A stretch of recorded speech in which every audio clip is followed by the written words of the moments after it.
Derrick, good morning, sir. How are you? I am sensational. Thanks, Alex. Derrick, you have had probably the easiest way to describe it as a wild ride. So let's go back all the way to the beginning, like when you were a kid. How did you kind of think about what your career path would be, and how do you eventually go into the endeavors and activities that you do launch into? Okay, so back when I was a kid, to be quite honest, I probably didn't have any idea of what I wanted to do for myself.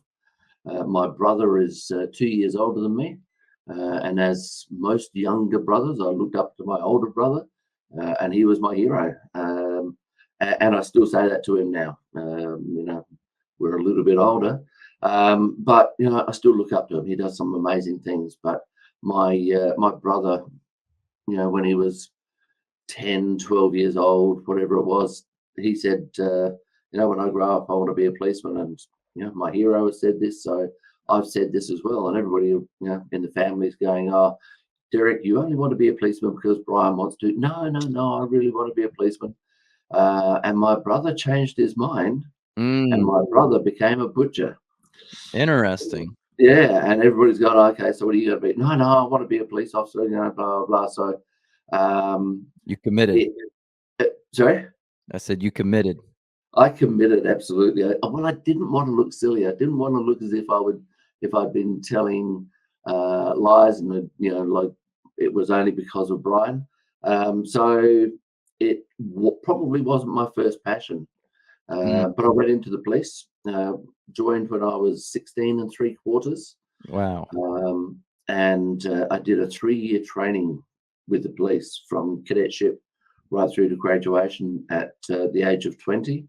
Were you Uh, like the youngest person in this class, or are they taking other 16-year-olds through the class? uh, I I spent a 42-year career in the police, and I retired 6 years ago.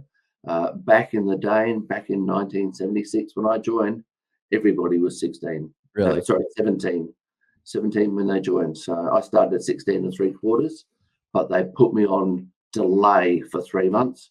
So, the extra little bit there is for the first 3 months before I actually started my course, I was polishing brass and mowing lawns and all sorts of stuff, Hmm, just so they had me there ready to start. So mm. it wasn't the most exciting start to a career, but as a kid at 16 and three quarters, I was earning money and I had a job, and I had this career of being a police officer, and I was looking forward to it. And I graduated when I was 20 years old, and it's been a good career.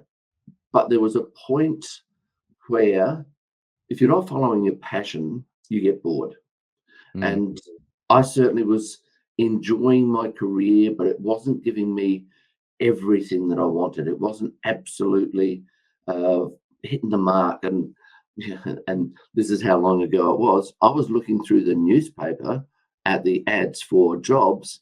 There was no Seek back in my day.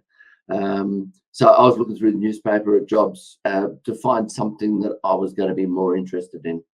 And people were coming to me and saying, why don't you go to the CIB? Why don't you become a detective? Why don't you go to the dog squad? Why don't you go to, and somebody said, why don't you go to Star Group? And Star Group is Special Task and Rescue. It's high risk arrest, it's hostage siege, it's counter terrorism, VIP security, cliff rescue, mine rescue, cave rescue, mm. helicopter operations, all this sort of stuff. And I've gone, that sounds interesting.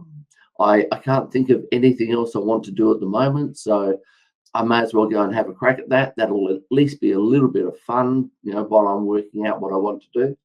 And that became my passion. I could not have picked a better thing to do. It just ticked all the boxes for me. It was active, it was physically demanding, it was outdoors, it was taking on challenges that other people are going, no, that's too dangerous. But Star Group are going, that's what we want to do. And it was leadership, it was decision making, it was command and control. It was just so fulfilling from every aspect. And the one thing that I probably did a little bit different to most people is I took a very, very serious look at the enjoyment that's going to come from it, but also the risks. Mm. And I discussed those risks at a different level to anybody else at the time. So at what age did you make this decision to join the STAR team? 29. I was So 29 years old. so you'd been doing the police thing for almost a decade, and it Yeah, maybe getting a little old for you.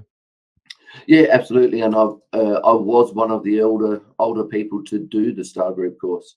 It's usually younger guys around 22, 23 that have not gone past their peak, as some people were saying. Mm. So talk to me about what the STAR Group training course was like. I'm sure you've studied special forces type companies throughout the world, and the Navy SEALs are the big one in the United States that everyone kind of idolizes. They have Bud Week, which is this, or BUDS is their basic underwater demolition systems 6-month period, I believe, and then they have their Hell Week, which is like the 7 or 10 day thing where they're just totally getting destroyed, no sleep, getting battered, push-ups, sit-ups, runs, log carries, everything. What was the STAR Group training like? I know it's not, is it considered a military or is it just totally like police force? No, it's police, definitely police. And is this countrywide? Is there hypothetically a situation where they could say, "We need you, next city over"? Generally speaking, with it, we're only within our own state, unless there is a major event. So when we have things like the G20 or the G8, uh, and that's been in Queensland, they will pull people from different states and go up. We've had our mass shootings back in 1976. There was one down in Port Arthur where 33 people were killed and the gunman was held up. Tasmania is probably one of our smaller states, so has a smaller equivalent of Star Group. And so they called people from Victoria to go down there.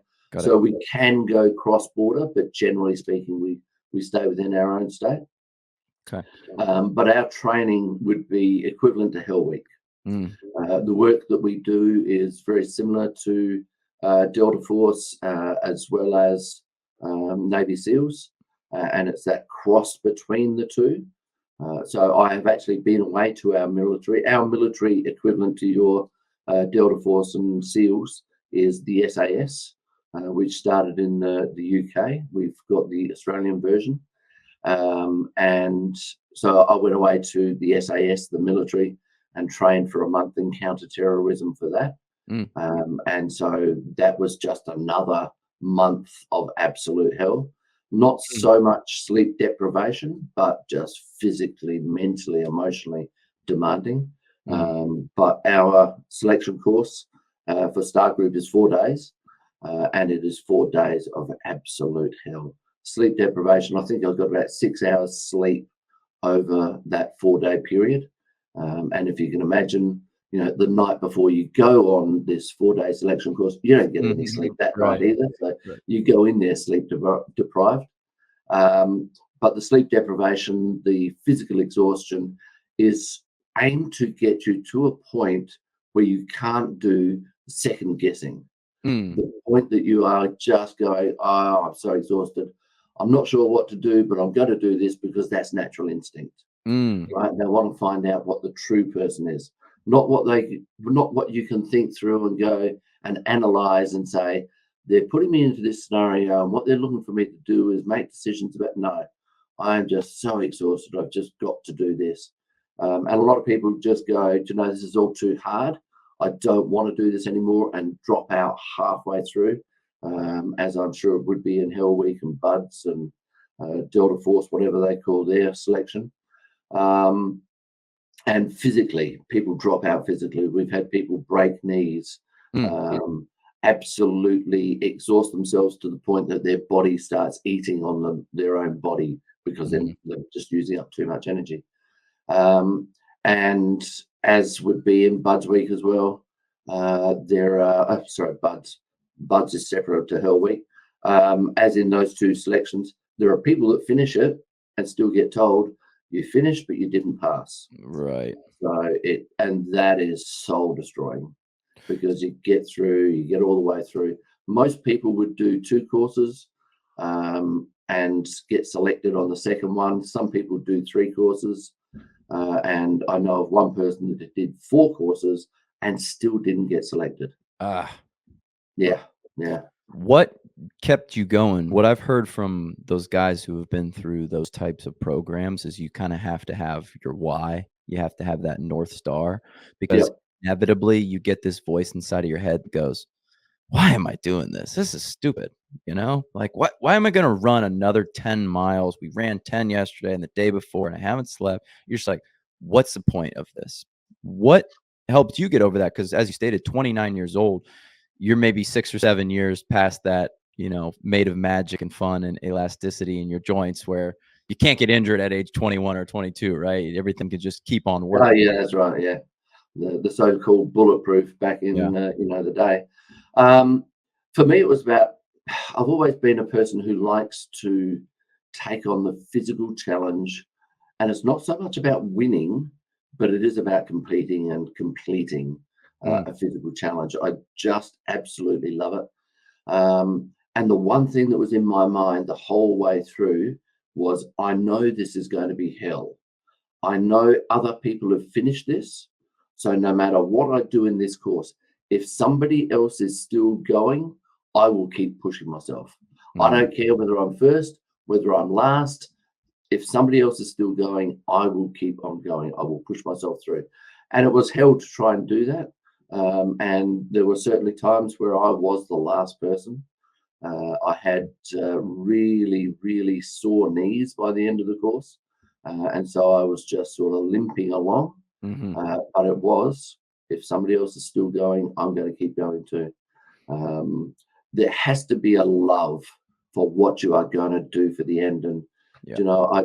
I hadn't even thought about it to this degree until you just asked me. But the sense of optimism that Mm, when I finish this, my life is going to be so good because of the job I'm doing, mm. because of the excitement that I'm going to have, the adrenaline that's going to be pumping if I get into this section. That sense of optimism was the one thing that kept me going. Do you think you really believed that, or was that something you kinda created in your head just as like a, "It's gonna be so good, I know it." Even if maybe you didn't believe it, you needed to believe it to get through? Oh, no, no.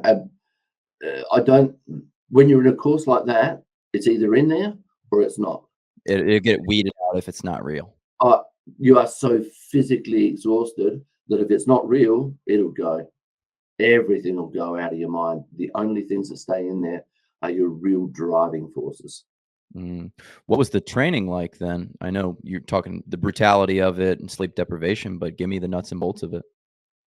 The training once I'm in, Uh, or or I guess to get approved through the STAR group that. yeah, absolutely. So there was a selection before the selection course, and we had to go through an interview. We had to do a psych test, and then we did a 1 day or a half day physical testing. And the physical testing before you go in is basically a hell week condensed. Mhm. They want to make sure, because so many people were dropping out because of injuries, and because they weren't fit enough, they wanted to do a pre-screening to make sure everybody was physically fit enough. So that pre-screening was just hell on earth as well. And there's probably only 30%, 40% of people that get through that pre-selection before getting onto selection course. And then they would come back a second or third time because they've gone, okay, now I know I need to get in there seriously. Mhm. The other thing about our selection course was, it's a very physical course, but physically fit is 1/16 of the selection criteria. There are Interesting. 16 selection criteria. Fitness is just one of them.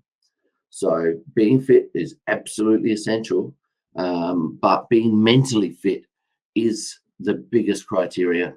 There was one guy in particular who was probably the fittest person that we've ever seen.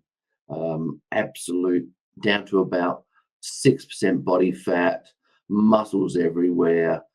He was going to kill this course, but as we were doing a preparation on the first day, they were doing a forced march. And as they're doing the forced march, they're getting into the people's heads and they're going, this is what we're going to be doing to you. You are going to be so sore.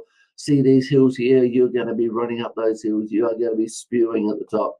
And while they were still in the forced march, which is not the hard part of the course, he's just put his hand up and gone, no, I don't want to be here anymore. I don't want to do this.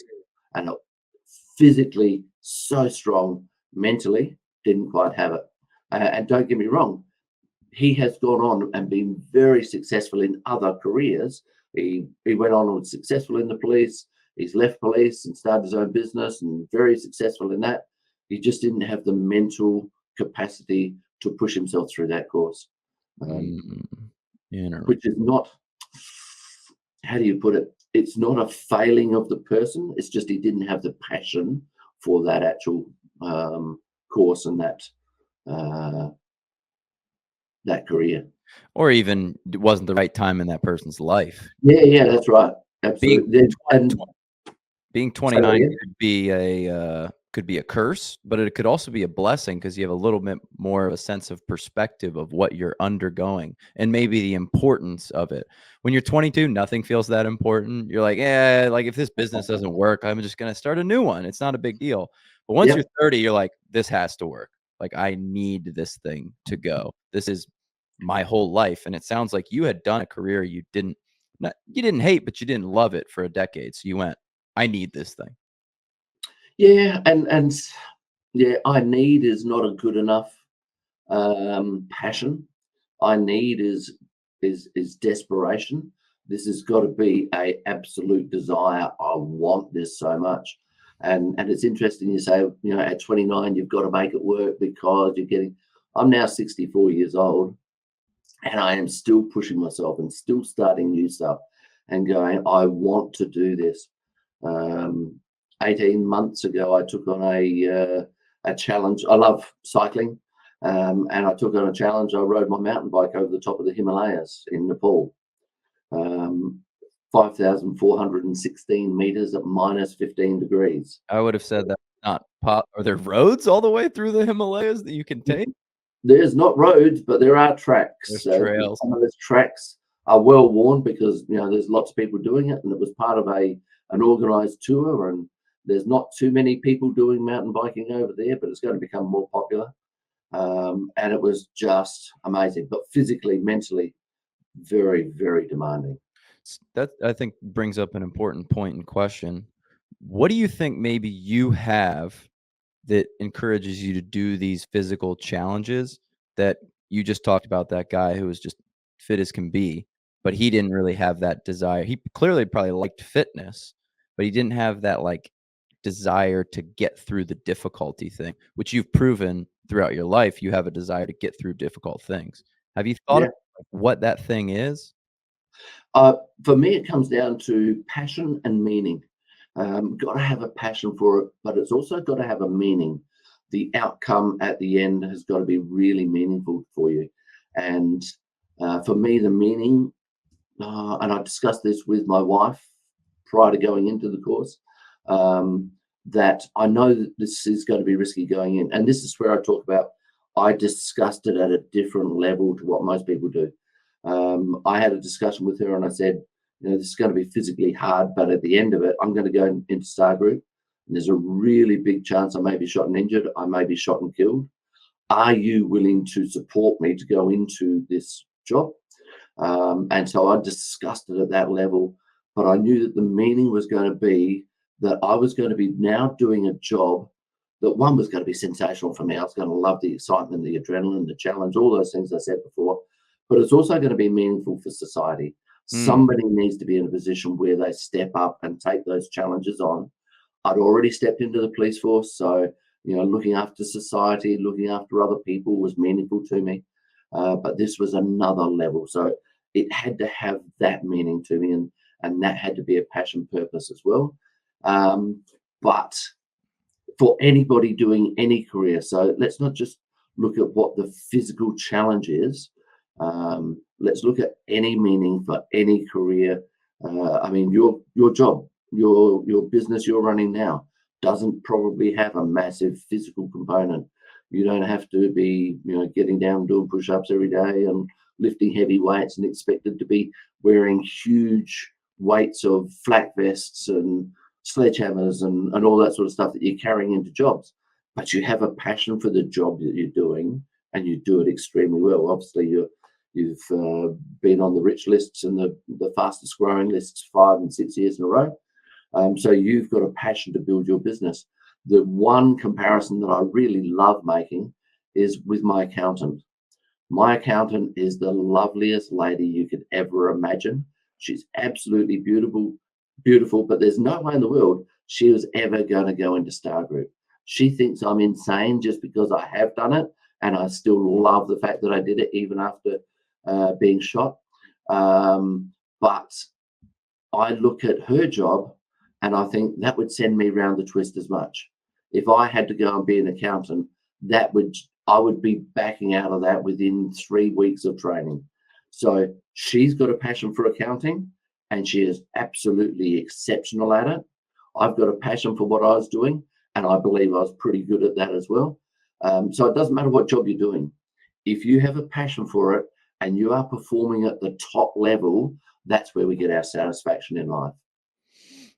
Yeah, and I'm like you in some regards. I embrace some ridiculous physical challenges also. I Oh, played I sensational. played soccer in college, I ran track, and now I've just continued to do all sorts of somewhat dumb things, with my body. But, one of the things that I was gonna say is you talked about my job, and I sometimes actually think that the physical side of things is maybe even a little easier for me. Like, if we're having, like, a crazy slam day in our office, sometimes people will be like, "Hey, can we just go out into the warehouse for, like, 30 minutes and, like, pack some orders?" Because it's almost like a mental break. Yeah, You yeah, kinda, like, yeah, turn your brain off and just go do the process, go, like, put boxes away, things like yep, that. Not to say that yep, that's not also additionally difficult work, it's just different, right? And to your point, that accountant, they're doing a different type of work that for you would feel, like, so difficult, you'd be like, "I'd rather go run 30 miles than do that." That's yep. easier for me mentally than to get into the accounting thing. Yeah, And absolutely. And we'll talk about this later on, but I talk about two models of resilience. One model of resilience is about resting, relaxing, resetting, and then re-engaging in what you really are passionate about. And that just taking that break and going, "Do you know something? I just want to go and pack boxes." That's just about resting the mind, relaxing, allowing it to replenish itself so that you've got the energy to re-engage later. Absolutely essential, and more people should be doing that stuff. In fact, I ran a training program with the leaders of a mining and energy company not too long ago, and it was the top level executives, and spoke about these two models of resilience. And one of the things that they reflected on afterwards was, oh my gosh, taking 10 minutes out to actually rest, actually relax in the middle of the day is acceptable and going to be better for my mental health as well as my productivity. I actually had a gentleman on the podcast a while back named Alex Pong, and he's the, program director of a group called the 4-Day Workweek, and he's written a Oh couple yeah, books that I listened to. One of them is called Rest, and he talks about sort of the history of these breaks, these mental breaks, and it was much more common a couple hundred years ago that you would like work for 8 months. Now this is obviously like more wealthy individuals, the scientist class, the aristocrats. They'd, work for 8 or 9 months, and then they'd go like spend 4 months, at their lake house. Or even some of the most decorated scientists, they would wake up, they'd work for 3 hours, then they'd take a 2 or 3 hour walk, and then they'd come back and they'd work for another 2 or 3 hours. And he was indicating there's legit science to state that when you kinda stop and you pull your brain, your forebrain off of that thought process, things can kinda work in the background. And he said the best example of this is when you're talking to your friend and you go, "Yeah, who was that actor in that movie? I don't know, I can't remember." And then 30 minutes later, you're in the mid conversation, you go, "Cameron Diaz." And you're like, "Where did that come from? Like, I yeah, wasn't thinking about this." But he states that your brain is working on that process in the background. Now, to get your corporate culture to understand and believe in, like, hey, I need to go take a 45-minute walk. That's another situation and story all in and of itself. But it is fascinating, and I had a great conversation with him. No, well, I'll be searching out that podcast. Tell me his name again, because I His will name is want to. Alex Pang, Pang. I believe he pronounces it Pong. But his book, one of his books, called Rest, Rest, and then I think he has a couple others. Yeah, the book is Rest: Why You Get More Done When You Work Less. So Yeah, this yeah, like absolutely. ancient understood knowledge that some of the best scientists of all time have created these fantastic discoveries, and they were undergoing this idea. They weren't like slamming the pavement for 12 hours a day. They were like working 3 hours, 3 hour walk, 3 hours, come back and do my work, drink my Well, coffee. the idea of having a siesta mid-afternoon in some cultures, absolutely essential, and they're very, very productive. And then they go partying into the night. You know, Yeah, it just a little rest, side rest is story. so important. Me and my best friend, we were in Uruguay, and we went out to a bar at, like, it was like a Friday night. We get there at like 10 p.m. and we're like, where is everybody? We stay there until like 11:30. It's dead. There's like two people in this bar. We're like looking on the reviews, and we're like, this is supposed to be a popular place, like, but I don't know. I guess just it's not the night. So we like turn in around midnight, and then we end up meeting some folks that are locals, and they're like, no, no, no. What you don't understand is we take our siesta around, midday, 1 o'clock, and then we siesta until 4 o'clock. We come back to the office at 4, and then we work until 7. And then we come home, we hang out for an hour or two, and then we eat our dinner at 9, and then we get ready at 10 o'clock. And then all of our friends come over at 11. And then we'll have like our little party in our house from 11 until 1 or 2 a.m. And then we'll go out from 2 a.m. until 6 a.m. And we're like, geez. But that was true. Like, we ended up going out later and everyone was out. And that was just kind of their Yeah, culture. It's just different from ours. But yeah, yeah, to bring it back, one of the things that I really thought you said hit home was you talked about meaning being on the other side of all of these difficult things. There was a quote that I love from Brian Johnson. I don't know if you know this guy. He's like a longevity guy. He's gained a lot of like interesting fame. But the quote is, "Everything that I value in life is on the other side of pain." And I heard yeah, that. I went, "Oh, that's so true." And he's like, "It's a scary thing to actually grasp, because he's like, then pain is guaranteed to be in your future if you want to get to things that you appreciate." But I think what you were sort of hitting on was that meaning, having meaning in life. You weren't searching for enjoyment necessarily, you were searching for meaning, and those are two very different things. yeah, yeah, absolutely. And that other side of pain is not just the physical stuff. That other side of pain is getting through a uni degree, getting through an apprenticeship, whatever it might be. But it's There's- going to be a difficult time in some way, shape, or form. And that comes down to, and I love to talk about all aspects of life. The most meaningful relationships are those ones that have gone through pain in the relationship, worked through it, and found real connection with each other on the other side of that pain. Well, you probably know this better than anyone. The men and women who are bonded together through war, or even just like the experiences you went through with training in the Star Group. I'm sure those are some of your best friends in the world. And that was the same that it was true for me with the soccer teams that I played on, especially at the collegiate level, because you're living with these people, you're going to school together, you're eating lunch together, then you're going out to the field and you're training so hard and doing conditioning to the point that you want to throw up. And you're like, these Yeah, are my guys. Like, we've been through it together. These are the guys that were up at 5:45 a.m. in a gym in the winter running suicides. You're like, we've been through stuff together. Nothing comparing to what you've been through, obviously, but it still felt like, yo, these are my people for life. Doesn't matter what happens. yeah, and you say nothing like what I've been through. It doesn't matter where you are. It's that challenge, that going through toughness to go. And as I say, people in relationships, it's exactly the same. That bonding on the other side of pain. Yeah, absolutely. So you get through the STAR training group. Yep, Where yep. does it take you from there? So I get into Star Group, and then once you get in, there's another training program inside to lift your skills. Now, to get into Star Group, you have to be a fairly competent police officer and in the top, 5% of performance in policing. But there's a whole different range of skills to learn in Star Group. So there's a training course in there.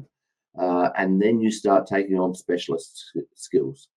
And I had an attempt at going into being a helicopter crewman, but there was 5 positions, I think there was, and I think there were 10 applicants, and I didn't make the cut on that one.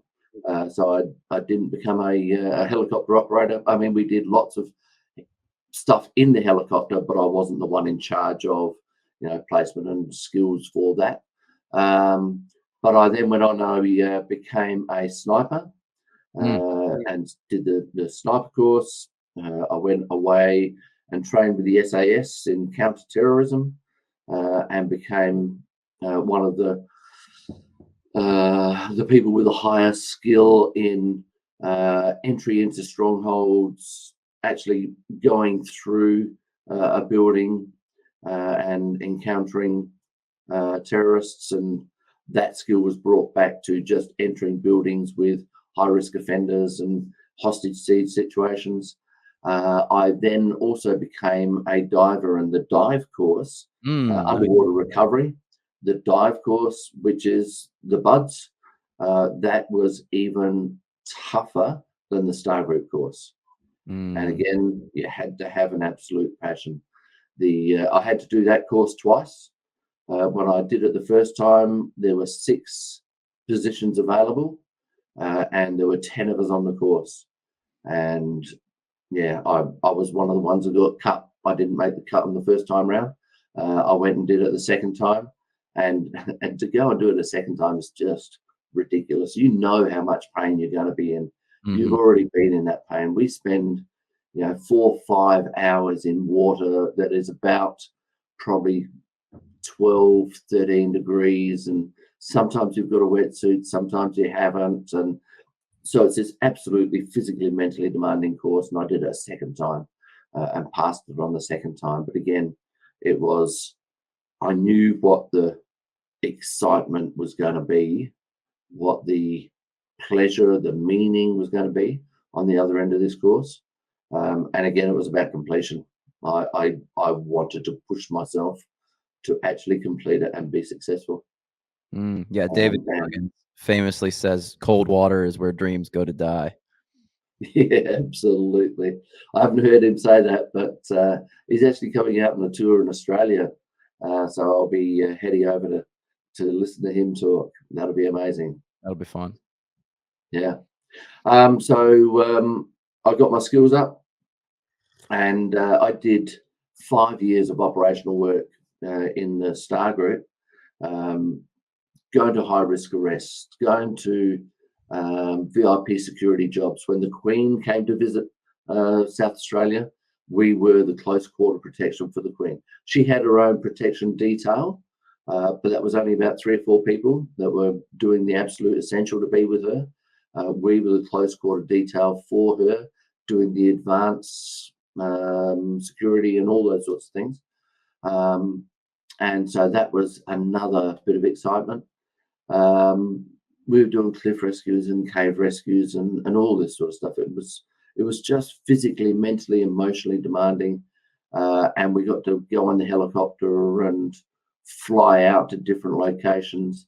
There was one where we went out to a place in South Australia called Port Lincoln. It's a country town, and they've got massive forests around it. Nothing like your forests. Our forests are generally smaller in the size of the trees and things like that, but the size of the land space is very similar.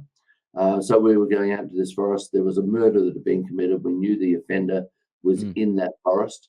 We had a ground crew scanning the ground, and we were in the helicopter, a sniper either side of the helicopter out of each door, just keeping an eye on that ground crew.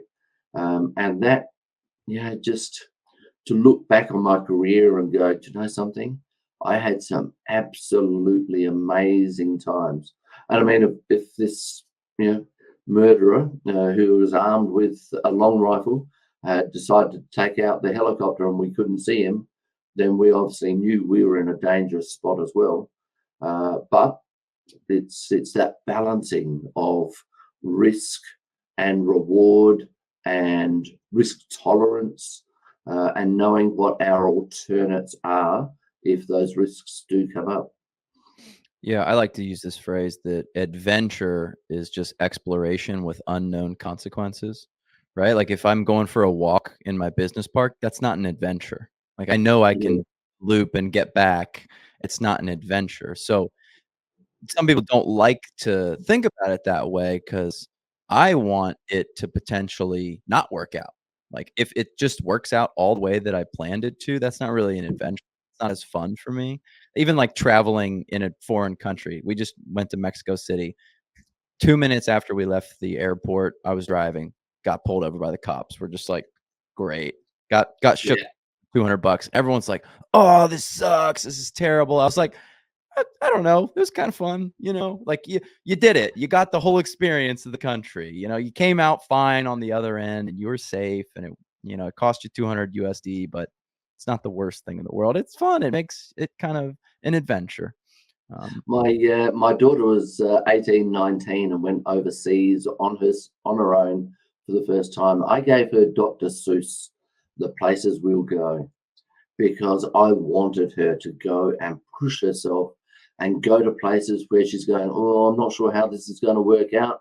But Dr. Seuss, The Places We Will Go, is all about that. You will be fine. You will go to the point where you go, oh, this is just a bit too dangerous. And then you'll make the right decision and you'll go a different place and bring it all back together. But I agree with you. You've got to be able to push yourself out there. I mean, that's all about risk tolerance. And the more you risk, the more you get comfortable with, no matter what happens, I'll be able to pull it back at the right time. I believe the more you're going to enjoy yourself. And I always say that the greatest stories are on the other side of the greatest adventures that sometimes go wrong. Absolutely. That's the kind of narrative arc of all classic stories is like main character has something bad happen and then he recovers, or he started high, lost everything, now he has to regain it. The story Yeah, never starts with kid with a silver spoon and everything's going great and then he starts a business that's even bigger and it's like, wow, like that's not an entertaining story. Like no, no. we want Rocky to like be down in the dumps and then come back. That's why that story's great. And one of the things I was just thinking when you were speaking there is this explorer and adventurer, Colin O'Brady. He talks about living life between 1 and 10. He says most people want to live life at a 6. He's like, you want to be comfortable, you want it to be nice, but you're so nervous to have any ones in your daily life, like running a marathon. You're so nervous that it's going to be so bad, you're going to hate it. You're going to have a 1 experience that you never get to experience those 10s, right? And that just like traveling, like if you're too nervous to go to Kyrgyzstan, like I totally get it, but you're never going to get that 10 out of 10 experience where you're like, wow, this is amazing. I'm somewhere that so few people get to travel to. And yeah, it sucked. I had to travel for 24 hours and maybe it was sketchy or dangerous or whatever it was, but like this is amazing. I'm here now. And I just love that. And I'm willing to live life, in some 1s and 2s to try to shoot for those 10s. Yeah, absolutely. The other aspect of that is everybody's 6 is a different thing. Some people who have not been exposed to risk, have not done a lot of overseas travel, their 6 is going to be your 2. But it's got to be recognized they are still outside of their comfort zone and they're Mhm. at their 6, their 7. And it's like, oh no, this is just a bit too much for me. Until you actually start doing these things, and it doesn't matter what you're doing, some people are at their 6 and 7 because they're in university and they go and do something within whatever it is. Everybody's level of risk tolerance is different. I just think we need to be able to keep on, you know, experiencing that, pushing ourselves and be prepared to go out there. You and I would be a different level from the majority of people. Well, speaking of days that are won, I mean, we kind of have to hear the story, Derek, because I know that at some point in your star course, not to say that it goes the wrong direction. You kind of understood the risks associated with this job, but maybe just kind of give us a picture of how things are going and where you get to the point where the story hits a crescendo, maybe. Yeah, okay. So I'd actually got fairly settled in my career in Star Group, and I'd been away to the SAS. So I was a great operator, and my section were tasked with the job to arrest a person that we'd dealt with a couple of times. And this is a person who had threatened to shoot police officers. Anybody who, his statement was, any police officer that comes to my house is going to get shot. And so as soon as he did that, the detectives at the time that were investigating him called in Star Group. We went out to his rural property, and we did a belly crawl through the paddocks at midnight, got up to the house, and we were listening at the doors and at the windows to see whether he was loading weapons and preparing to shoot when police were walking up to the house. And he basically did nothing on that first occasion. He's gone, I don't know why you took that so seriously. Surely you knew I was joking. So he had that sort of attitude, but he'd made the threat that puts him in the high risk category. So we took all his firearms off of him. A bungle in the courts allowed him to get those firearms back. The courts didn't give them back to him, but the courts gave them back to his wife because she still had, just crazy. So on the second job, we went back out to get the firearms back again. Was there a reason you went back out? Is there like an additional threat, or is it just ongoing? No, it was the first time it was just he was being investigated for fraud. Okay. And when he said, any fraud investigators that come out and to my house are going to get shot, we obviously deemed him as a high risk, and we took all his firearms off of him. When the courts gave the firearms back to the wife so that they could be looked after properly, we appealed against that because he then had obvious access to those firearms again. Right. And so we just appealed that and got a warrant to be allowed to take the firearms back off of him. So that was the second job that we went back out there. And on that occasion, we only got 50% of the weapons back. Right, he had taken the other weapons and put them somewhere else that we had no idea where they were. And even now, 30 years after the incident where I was shot, those weapons are still hidden somewhere. We don't know where they are. He is out of jail now, and he's walking free. And I'm sure your listeners are now going, "What on earth? What are you talking about?" So let's get into that incident. On this day that we were asked to go and arrest him because he had failed to turn up in court. There were 4 other members of Star Group, one guy with a video camera. So the video footage of us approaching the house and the sound of gunfire are available on YouTube, on my website. Oh, gee. What year and how old are you, Derek? It was 1994, and I was 35 years old. So my selection course was when I was 29. I then had to wait 12 months to get into Star Group. And so I'm now 35 years old. And, when we're talking about ages, at 35 is where your body loses its natural ability to start bouncing back. Up until about the age of 35, you can have a late night, you can get up the next day, you can power through, you feel great. If you get an injury, you bounce back from it, doesn't really bother you. Once you get to about the age of 35, that's when you go, oh, that night was hard. It's going to take me a couple of days. Your body is starting to slow down. So I'm 35 at this stage. We went up to the house. He obviously didn't want to be arrested. He still had his firearms available to him. Daytime that you're doing this? Daytime, 2:15 in the afternoon. Pretty obvious. You're just walking up saying, hey, we have to take these firearms. It was even more obvious than that. We were in 2 marked police cars, and we drove up. He moved house to another rural property, and we drove up the road in 2 marked police cars, and we drove up to his front door in 2 marked police cars. So it was very, very obvious, who we were and what we were doing. But we knew that if we exposed ourselves too long, then we're at greater risk. So when I say we drove up, it was high speed. We drove across. The easiest way to access his property was through a gap in the fence that took you through an orchard. And so we were driving high speed in just a normal sedan, and bouncing all over the place. And again, this is partly visible in that video on YouTube. So Derek, one question. Sorry to keep interrupting you. I just really No, go for it. I actually love going down all these little rabbit holes. So you had been at, maybe not this property, but this gentleman's house 2 times previous. This was number 3. Correct. At that point, are you kind of, not to say skeptical that something's going to happen, but are you thinking, this guy again, like, it's maybe not the, it's not the most serious call I've ever been on.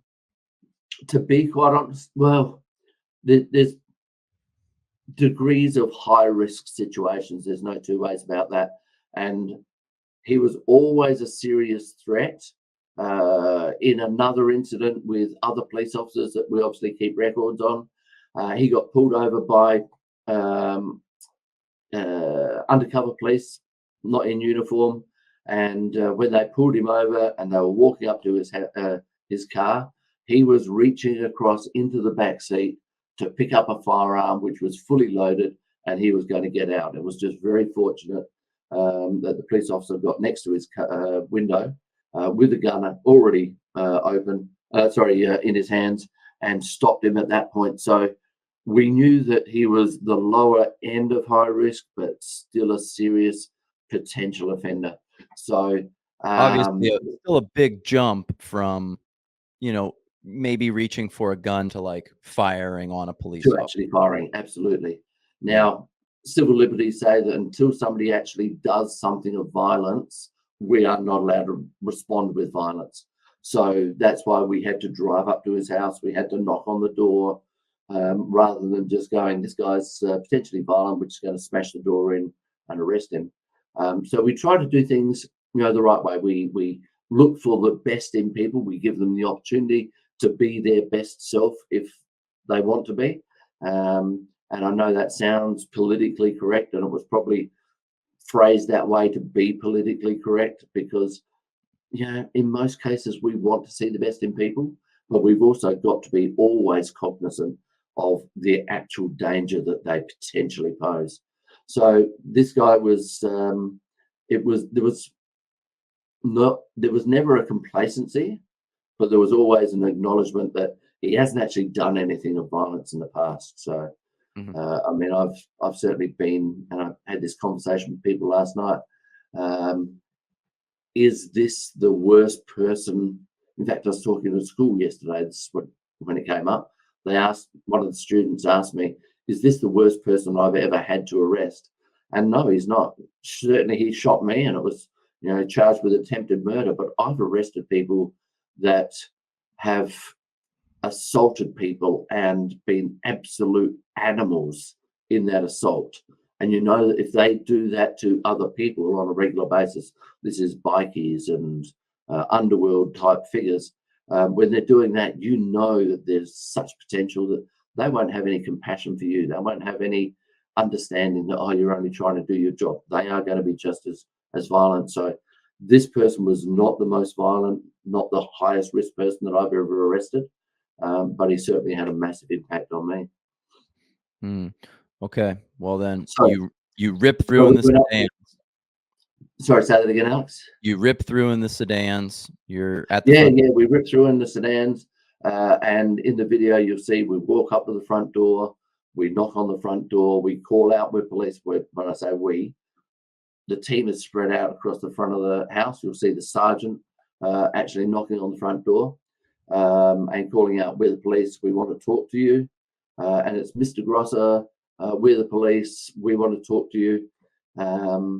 And there's no answer. But we've got one of our other snipers, and he's sitting in the bush for about the last 20 minutes. and he's just watching the house, watching the offender. So we knew he was inside the house. That's when we timed it to make sure that we had an element of safety in our factories, not just wandering around the property with a rifle in his hands. He was inside the property, so we knew there was an element of safety there. And so we've called out with the police, and he doesn't answer the door. There's absolutely no answer whatsoever, no noise from inside the house. Knock again, call again. Again, there's no answer. At this stage, I've moved down the side of the house because our initial plan was to go in through the front door where entry is most often accessed. But the plan for that was he had a screen door, a wire screen door that had to be popped with a screen door popper. Then we had to have a battering ram and smash in the door with a battering ram and then start entering. As our basic training says, if we see another option to gain entry into a property that is going to be faster, more effective, more safe, then we are going to take that option. I saw a sliding door, a glass sliding door down the side of the house, and I've gone, do you know something? Going through that glass sliding door, it's only a matter of hit the glass smashes, bang, we're in there. It's faster, more effective, more efficient, and safer. I went down to have a look just to see whether that door was open already. And as I got to within about 2 feet of that sliding door, he saw me. He was already armed with a rifle. He started shooting, and I was his target. It was a Chinese military weapon, and your listeners probably appreciate weapons more than we do here in Australia. So it was an SKK, which is very similar to the AK-47. It was 7.62 or 308 caliber, and he fired 18 times in less than 5 seconds and hit me 14 times with either bullets or shrapnel. So is he firing at and through the glass door, or is he kind of going along the house also?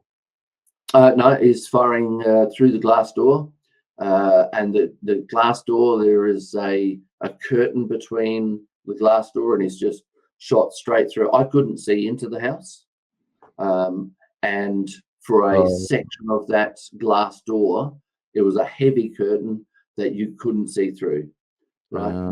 But there was a small gap there where it's only a light curtain, and I was just reaching across to see whether I could open that door, and that's at the time that he's seen me. So he's fired straight through the curtain, straight through and the curtain's an important aspect that I'll tell you about in just a moment when I start firing back. But he's fired 18 times. There are a definite 1, 2, 3, 4, 5, 6. There's a definite 6 or 7 bullets that actually hit me. There's another series of injuries which we don't know whether they're bullets or shrapnel because they've just either passed through me or taken chunks out of my body, and we don't know what it was that actually caused that injury. And so it's, I was hit 14 times in less than 5 seconds. And at the time he starts shooting and I'm getting hit, I actually have no idea that I'm actually being hit. I don't feel pain. I don't feel injury. I don't feel impact. I don't even hear the sound of gunfire to start off with. All I know is I am suddenly starting to fall forwards and uncontrollably falling forwards. And I start cursing myself. And this is very clear in my mind. And obviously I've discussed it a few times, so it helps to keep it clear. But I am absolutely cursing myself as I'm falling forward because I consider myself a highly trained Star Group officer who doesn't slip over or make mistakes so easily. But for some reason, I'm falling forward, and you can imagine the language that I'm using inside my head, cursing myself. But as I'm falling and I'm halfway to the ground, so appreciate this is already in slow motion. As I'm falling to the ground, I look at that glass sliding door and I see small round holes that hadn't been there before. And then I hear the sound of gunfire. I still don't feel any impact. I don't feel any pain. But what I do is rationalize. I'm falling uncontrollably. seemingly no reason, small round hole, sound of gunfire. I must be falling because I'm getting shot. And so the thought that runs through my mind at that point was, Derrick, don't be too hard on yourself, because if you're getting shot, it's quite acceptable to fall over. And that's literally what I thought to myself as I was falling to the ground. So all this is happening in that space of time. But I fall to the ground, landed on my back, my feet pointing in the direction of where the bullets are coming from, and my head on the other end. And he is still shooting and still hitting me as I'm lying on the ground. And 2 bullets hit my left thigh, and these are the only 2 bullets that I could remember hitting me. Obviously, the mind has just blocked everything else out. But when these 2 bullets hit, time really slowed down. And it seemed to take 30 seconds for these 2 bullets to hit and time to move on. And they are fired, part of that volley of 18 in less than 5 seconds, but it seemed to take 30 seconds. And the first one hit my thigh, and it just feels like a sledgehammer just driving into my thigh. And then this shockwave has gone through my body and all the way to the top of my head. And then, when you step into a bath and a ripple will go from one end of the bath to the other, and then that ripple comes back down. That's what it felt like in my body. This shockwave has gone through my body all the way to the top, and then it's come back down, and my body has settled back down onto the ground. And then the second bullet hit. And again, it's that sledgehammer, shockwave up, shockwave back down. And again, it's seemingly 30 seconds. And I'm thinking to myself, I am berating myself for just accepting, lying here. How can I lie here for 30 seconds and just accept being shot and not do anything to protect myself? And obviously, again, it was that space of time, but it just seemed like that 30-second process to me. And so, again, I've rationalized, what do I need to do? How do I need to respond to this? And the video will show that my shooting, the response is that quick, but it's just slow processing in my mind. But I knew I needed to fire back at him. But as I've lined up to fire back, I've realized I'm firing back along the length of my body, and at the other end of my body are my feet. And when you're lying on your back, your feet are pointing up. And I knew that I need to get up just that little bit so I can shoot over the top of my feet. But as I've got flak vest on, I've got weaponry, and I've got equipment on my upper body, and you'll appreciate this being, into fitness.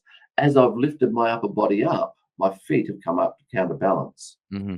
And the thought that ran through my head as I was about to pull the trigger on that first shot was, I better not shoot myself in the foot, because the guys at work will give me shit for the rest of my life. And that's the thought that literally ran through my mind. I did fire back. When I fired back, he stopped. Because of the position of the sun was behind me, darkness inside the house, the door became like a mirror because it was dark behind it. The curtain was there. And when I fired back, my bullets hit the glass and already started expanding because they'd hit the glass and started spreading. The first bullet or 2 from my return fire got caught in the curtain and didn't actually go any further. So they've obviously got caught in the curtain, and the force has taken the curtain away, and the next ones went through to him. Because I couldn't see him, I just wanted to put some bullets downrange so that it would give him something to worry about. I consciously thought to myself, I only want to fire 6 or 7 times just to give him something to worry about. The video analysis afterwards. What do you have? What are you firing? 6-hour 9mm pistol.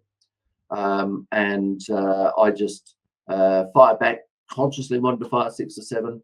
The video analysis shows that I actually fired back 13 times. So I just got a little bit excited in that moment. Do better next time. Yeah. More control. Yeah. But it had the effect that I wanted, and he stopped firing. I then rolled my right a couple of times. Now, at this point, I'm dealing with being shot 14 times. I've got 1 bullet that's gone through my left forearm. It's broken the bone in 2 places and severed the radial artery. I've got a piece of shrapnel in my right wrist, and it's still lodged in my right wrist. but that's also severed an artery and damaged a nerve in my right wrist. I've got 2 bullets in the stomach. One went across and damaged the small intestine, and I lost 30 centimeters of small intestine as a result. One bullet went down deep and hit the large intestine. I lost 15 centimeters of large intestine. 2 bullets hit my left thigh, and as a result of those 2 bullets, I've lost about 30% of muscle mass in my left thigh. Those 2 bullets, according to the doctor, missed the femoral artery by the width of a piece of paper. So if the femoral artery had been hit, things could have been very, very different. Mind you, I'm still dealing with 2 severed arteries already. 3 bullets, all bits of shrapnel, skipped across the back of my left calf. 1 bullet went through my right Achilles tendon, took out 80% of my Achilles for about an inch and a half. And as I talk to you today, I've still only got 20% of the thickness of my Achilles tendon still holding together. A bit of shrapnel went in behind my right knee. And then there were 3 bullets that were direct hits, but didn't actually penetrate through my equipment. But 1 bullet hit a ceramic plate on my chest. And that bullet, the information that we have from the manufacturers of the flak vests is that the impact is going to feel like a sledgehammer hits you in the chest. The bruising, the damage behind there will last for some time. So that was a massive impact there. There was another bullet hit my left thigh that didn't actually penetrate into my left thigh, hit a piece of equipment there, stopped there. And the last bullet hit part of the flak vest called the groin flap. Now, the groin flap just pulls down to protect the femoral arteries and all sorts of other stuff. There's a lot of people who wear flak vests but don't pull their groin flap down, because when you're walking, when you're running, that groin flap just bashes on your legs and gets in the way and all that sort of stuff. But that groin flap was down. That bullet hit the groin flap. It stopped in the groin flap. There was no damage in behind there to any of that important stuff that's protected. So let me tell you, I encourage everybody to make sure that groin flap is pulled down these days.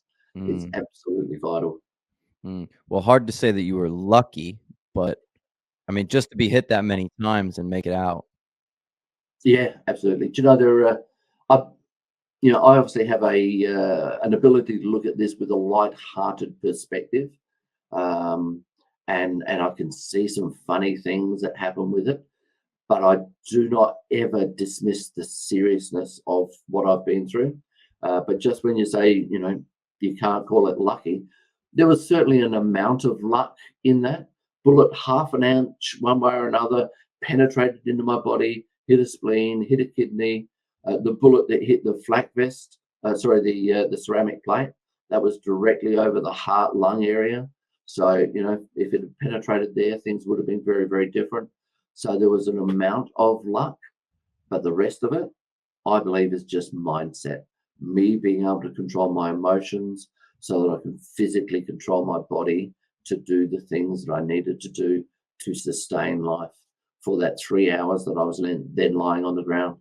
So before we move on to the next part of the story, I just want to linger for 1 second on how you talk about time slowing down so much. I found that fascinating.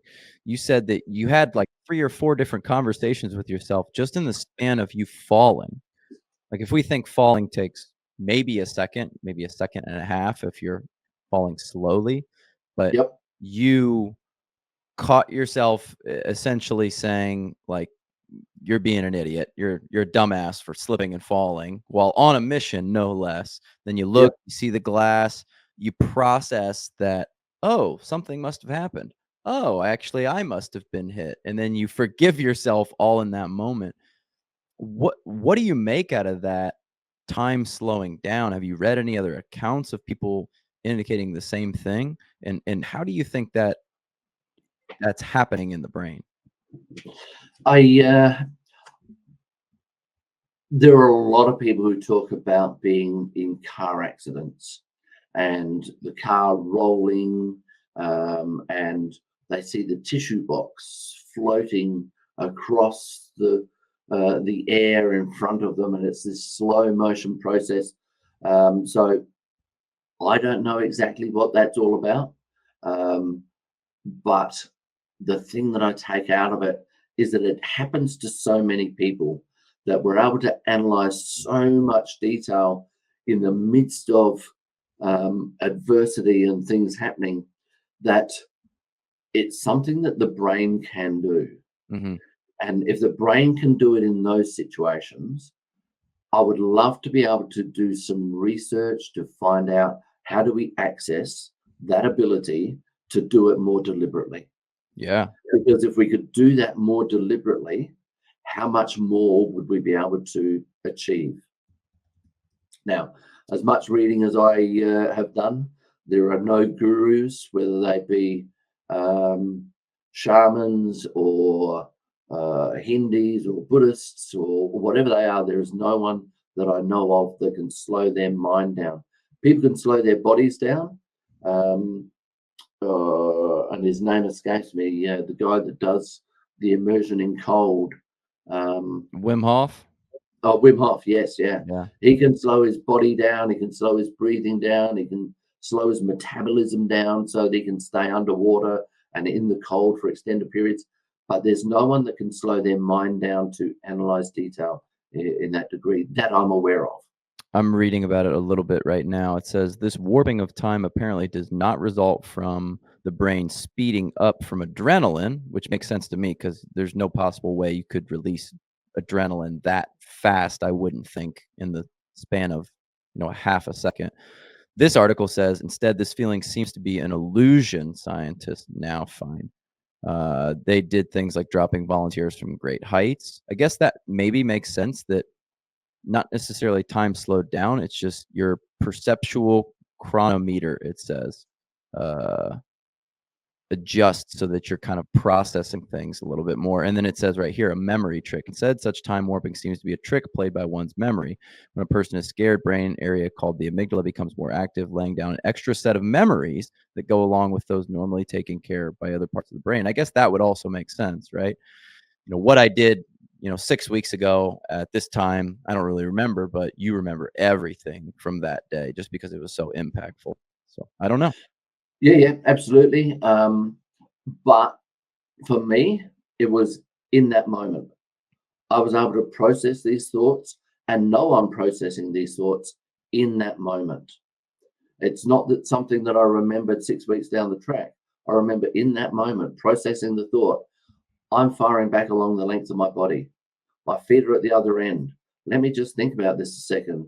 The danger to me is that if I shoot myself in the foot, obviously the danger's specifically about further injuring myself, but also specifically thinking to myself, the guys at work will give me shit for the rest of my life if I actually shoot myself in the foot. So all this is getting processed in that space of time.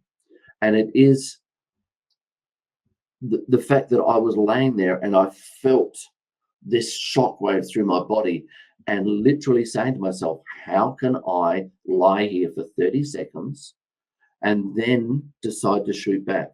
So it's not something that I'm processing later and looking back on. I remember thinking it and going through this process at the time that I was on the ground. It's crazy. It's insane. Yeah, and obviously those are scientists. They've never been through something like that. Yeah, and the first thing that ran through my mind is that, they had volunteers and they pushed them from great height. If you've got a volunteer and it's somebody who is being pushed from the great height, they know what is going to happen. Right. And I'm sure they put some random stuff in there, but they know basically what they're there for. So it's not a complete random thing like a car accident or whatever else it is. Again, I don't know the science. They may be completely right, but it doesn't correlate with what I remember of my experience. Seems like something that's almost impossible to test, because to put someone in a situation that's so dangerous and so unexpected that they could actually get significant data, how would you do that randomly? You never could. You couldn't Yeah. onto a testing machine and then surprise them at some point 20 weeks through down the road. Okay, so you're lying on the ground, and I heard you say that you were there for 3 hours. It feels like at this point in time, like somebody needs to get medical attention to you immediately. How does 3 hours go by? Okay, so when I fire back, and again, this is on the video, you hear me calling out, I'm hit, I'm hit. And the guys at the front of the house hear me calling out, I'm hit, I'm hit. And there's a conversation between them. And this is not on YouTube, but the video goes longer for about 7 minutes. You only see about 30 seconds of it on YouTube. But in that extended video, the guys are saying, Derrick's hit, Derrick's down. We need to call for backup because we didn't have the weaponry to be able to deal with that level of threat at that particular time. It was in the vehicles if we needed it, but it becomes such an emergency situation, we couldn't get back to the vehicles to access it. The guys were in too dangerous a position to be able to come and get me.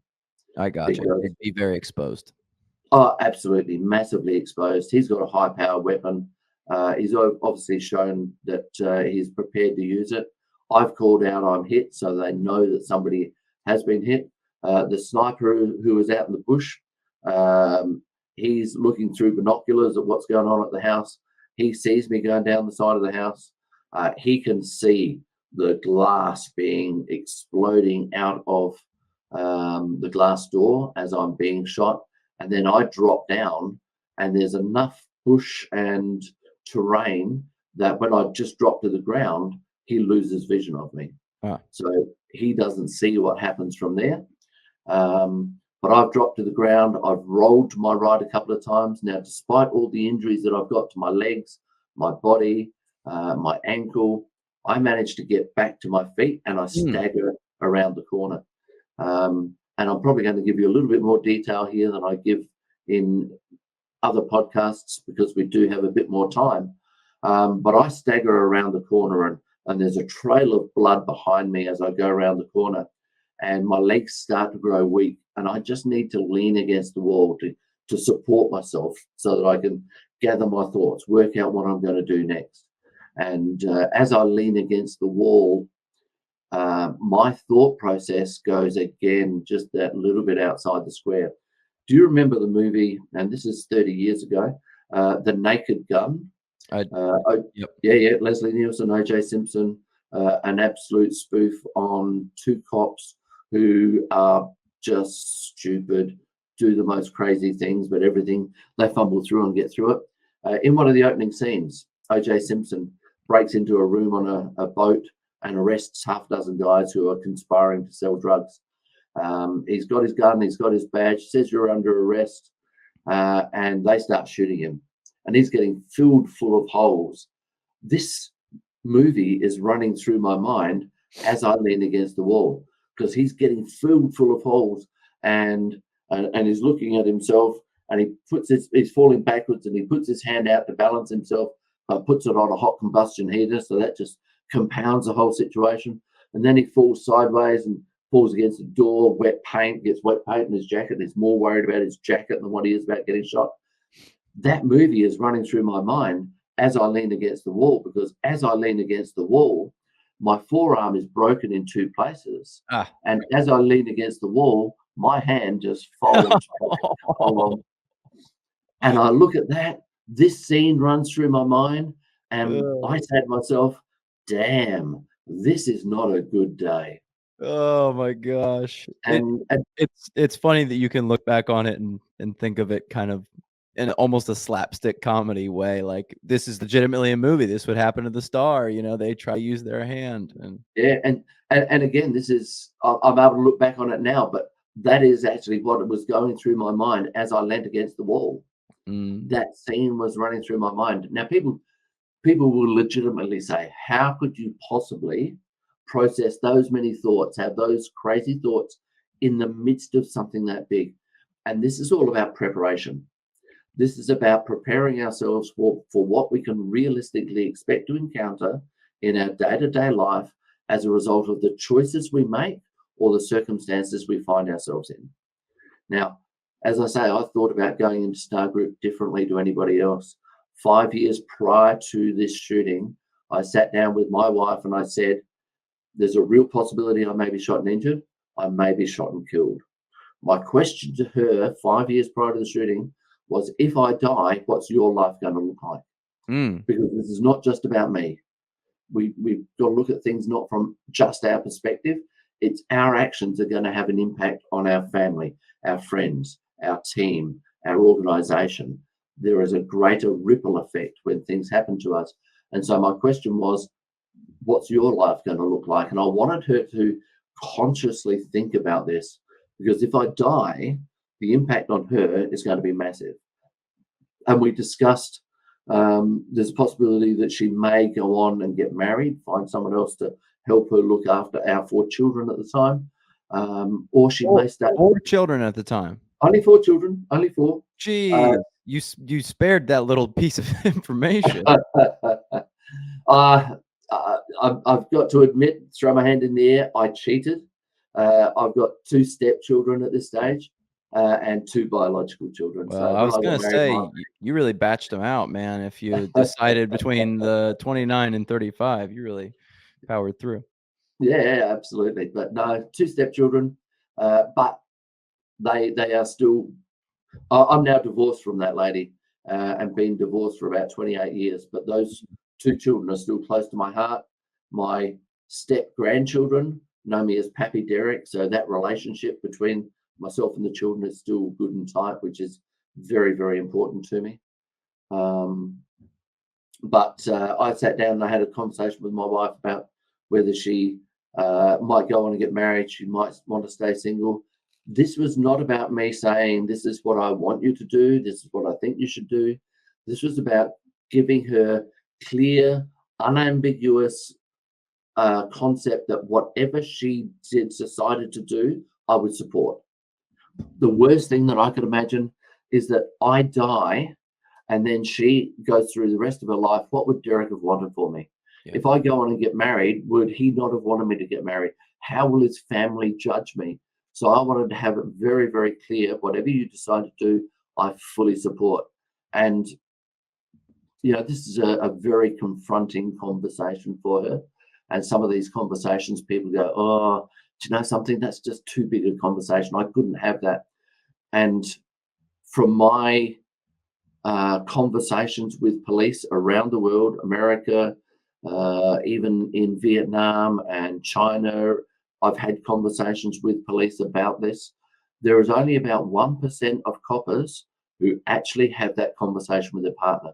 It's in business, that there's an elephant in the corner of the room that committee doesn't talk about. This is that elephant in the corner of the room. Everybody knows it's there. Everybody knows it's a risk, but nobody wants to talk about it because it's too scary. But we had the conversation about it, and I believe there are 2 levels of comfort that come from having these conversations. Yeah, that's really, really scary, and if it happens, then it's going to be, massive, and I don't know how I'm going to deal with it. And so we go through life tentatively, and we go through business tentatively. Oh my gosh, that's always a risk. We've kind of got to be careful to avoid that. But if we actually confront it, we can look at our resources, our skills, our mindset, our emotions, financial resources, whatever it might be, to be able to manage that elephant in the corner of the room. And when we go through that process and we go, do you know something? Even if that elephant happened, we'll be able to survive this. We'll be able to get through it. Then you're no longer going forward tentatively. You're going forward courageously, boldly, making decisions that bring action faster, sooner, bigger, bolder. The second level of comfort comes from the fact that, yeah, that's really scary, and we maybe don't have the finance. We maybe don't have the risk tolerance to be able to deal with that, whatever it might be. I am going to very comfortably step back and say, no, we're not going to do it. But you don't step back going, oh, it just doesn't feel right, or I'm not sure. And, people start judging you as, oh, maybe you're a little bit scared, or, you should be able to do that. No, because you've actually considered it in depth, you're now able to articulate the reasons why you don't want to do it. And when you're able to articulate the reasons from a leadership perspective, people will actually get behind you and go, yeah, okay, that makes sense. I understand where you're coming from. I really respect the level of thought that you've put into this. The other part that comes out of that is, once you know what the risks are and the gaps that you have in your performance or whatever it is, you can go and fill those gaps and come back and take on whatever it might be later on. So those 2 levels of comfort, when we really confront it, make a massive difference to us moving forward. It's actually interesting you say that, because there's someone that I work with who is a little bit notorious for not providing their logic and rationale behind their decisions. And people get really frustrated because they'll sort of dig their heels in, and then maybe multiple people will be like, "This just doesn't make any sense. Like, why do you not wanna do this? Why do you not wanna move forward?" And because this person either A, chooses not to share their logic, or B, doesn't necessarily have sound logic uh, to base their decisions upon, people get really frustrated with that. So Yeah, it's interesting what you said, the level of comfort that, hey, I've really thought through this thing thoroughly. Like I've exhausted all of my different ideas behind it. And I think that's an important technique for leaders because sometimes you're going to make a decision that other people don't necessarily agree with. And if they feel as if you can't justify your decision, or if you refuse to tell them your justification, people get really frustrated with that, especially if it's going to impact their life and their work. absolutely. And as you say, the frustration level will actually hinder their further performance as well. Yeah. It's like, we should be able to do this. Oh, well, stuff it. If we're not going to do that, why should I even bother trying? Well, You what know, happens is you become the leader that, hey, it doesn't really matter what we tell Derek, he's just gonna make the decision regardless of whatever information we give him. We deal with a couple of businesses like that where the people have to go like, "I have to go check with the owner," and it's like, I hope I never create or live in and work in a business like that, where you can't make a decision without the owner passing it off. I call that yeah, a yeah. bottleneck is what that is. Oh, absolutely. That delegation of authority to make decisions and move forward. In Star Group, that was one of the things that was very clearly dedicated down line. If you get into a position where you have to make a decision, do it. Go for it. There's certainly a level of authority where, if you have time, sure, let's go through the process and just check in with the boss because they may have different operation oversight that you need to run that past. But if you need to make a decision and you need to take action, you need to be able to do it at that time. Yeah, Jocko Willink would call that distributed. Yeah, Yeah. It makes total sense because his stance on that, and you could articulate it better than I though, is the general's way back in a field office somewhere. The guy on the front lines is there on the battlefield. That person needs to be empowered to make decisions, not the person who has the least amount of information. You need the person who has the most information at that present moment to be empowered to make decisions, not sitting there waiting like, oh, again, got to see what boss says, or else I can't change this. yeah, yeah. And and to go off on another little tangent, Colin Powell talks about leadership decision making and how much information do you need to be able to make a decision. And lots of people go, well, I can't make a decision. I don't have enough information. I need to check. I need to be 100% sure. Colin Powell's interpretation is that you need to make a decision with between 40% and 70% of all the information available to you. Interesting. Right.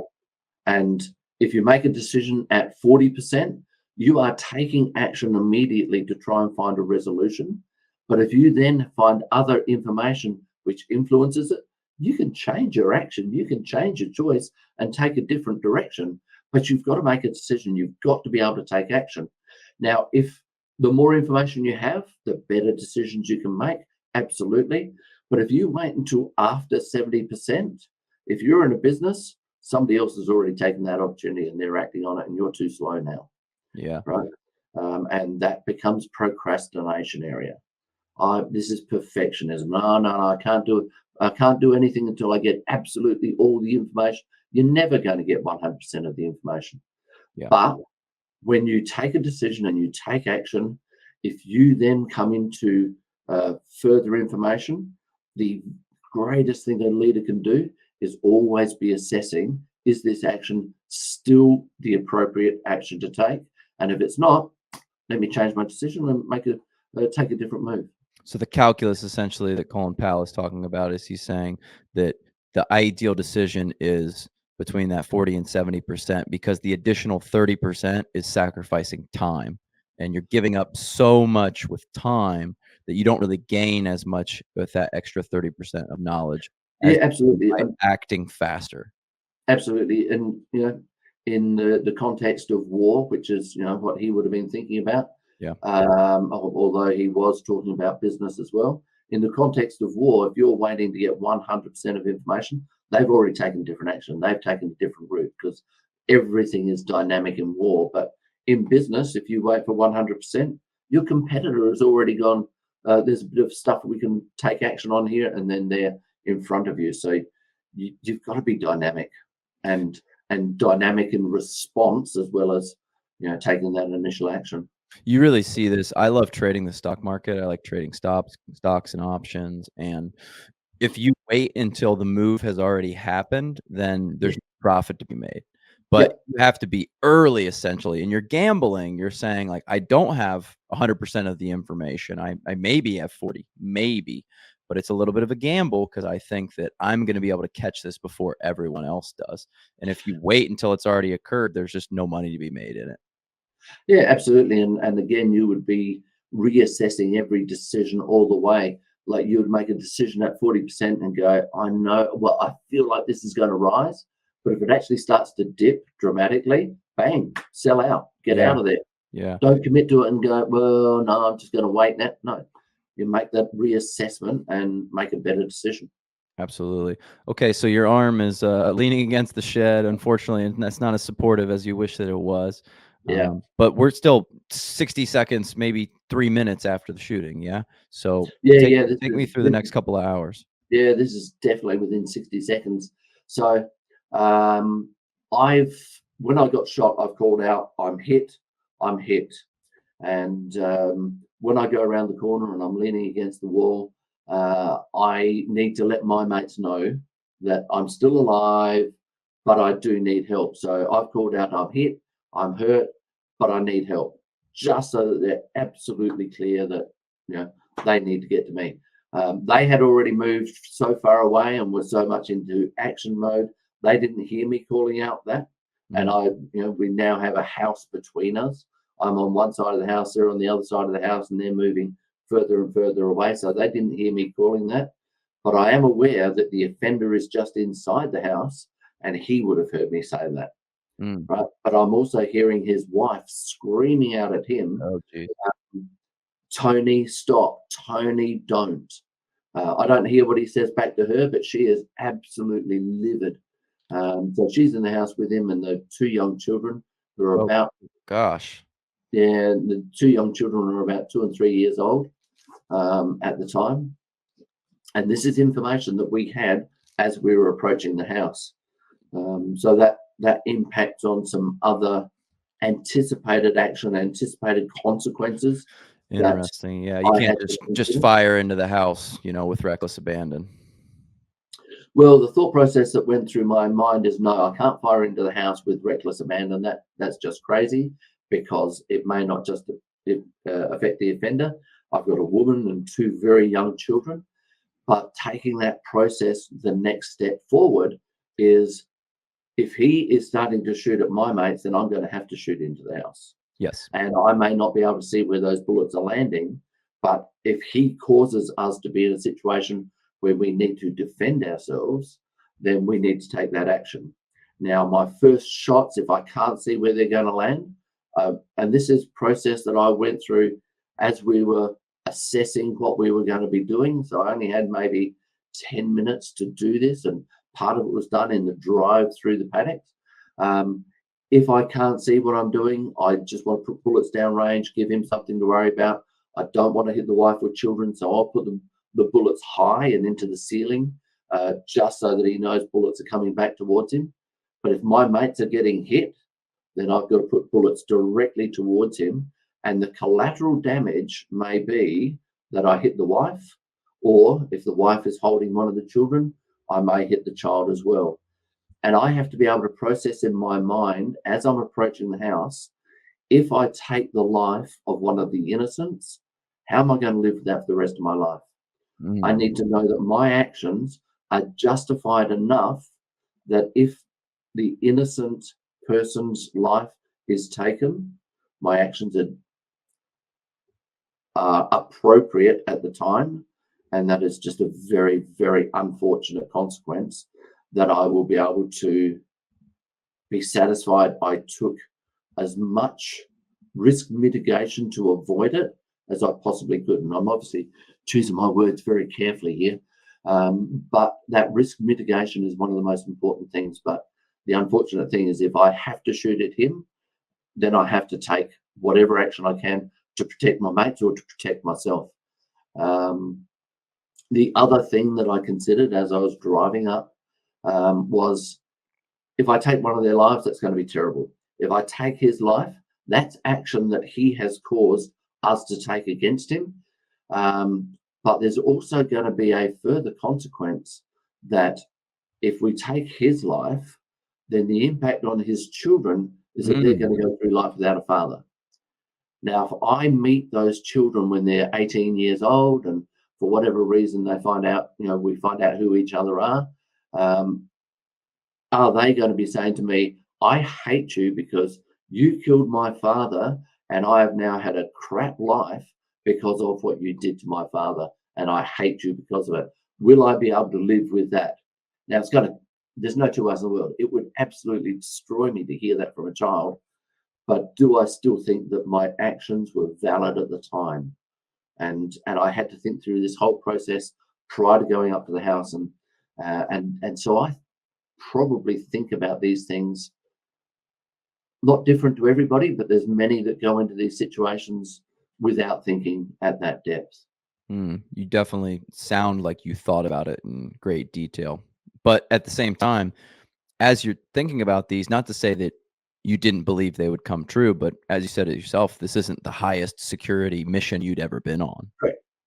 Interesting. And that's right. It's not the highest security mission, but I'm still going through all these processes that you would go through, and if you were going into the highest of challenges. Yeah. I gotcha. Okay, you're hearing screaming. You're off. You're a little bit off. No, it's good, man. This is great. Yeah. This is an amazing story, so I don't want to miss details. Yeah, not a problem. Thank you. So leaning against the wall, call out, I'm hit, I'm hurt, I need help. But I know that where I am at that moment is not safe. I've gone around the corner from where I was being shot, but now around the corner there is another glass sliding door in front of me on here, and I can't leave. The curtains are fully closed. You can't see through it. They're heavy curtains, very similar to around the other side. But I don't want to leave myself exposed here. So I move away from the wall and move towards the next corner of the house. But I only take about 2 or 3 steps. And my legs had already grown weak, and that's why I needed to lean against the wall. As I take these 2 or 3 steps, my legs collapse.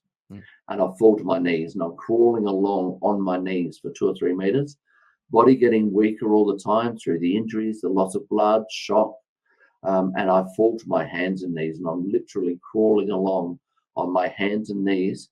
And I go around the corner and I look up, and in front of me, there is a rainwater tank and a fence between the rainwater tank and the house. And there is no way in the world I'm ever going to be able to climb that fence to be able to continue around the house to see if I can get out safely that way. If I go back this way, then I've got to go past the point where I've just been shot, probably the most dangerous place at that time. And so at that time, I just collapse to the ground, roll onto my back, and that's where I stayed for about an hour and a half. Now, I'm out there for 3 hours, but I stay in this position for about an hour and a half, and I'll tell you more about what I did at that 90-minute point in a little while. But at this point that I collapsed to the ground, my mind goes into a complete state of panic. I've been very rational up until this time, been able to think these things through, lean against the wall, have these thoughts outside the square. But now things are not going the way that I anticipated they would. In my mind, I'd go back just a little bit when I had that conversation with my wife about I may be shot and injured, I may be shot and killed. What's life going to be like for you? I then went away for myself and I said, if I do get shot and I don't die, what do I want to do in response to that?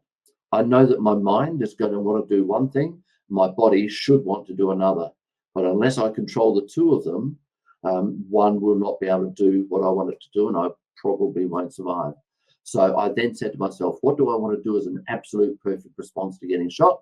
That would be A, B, C down this end of continuum.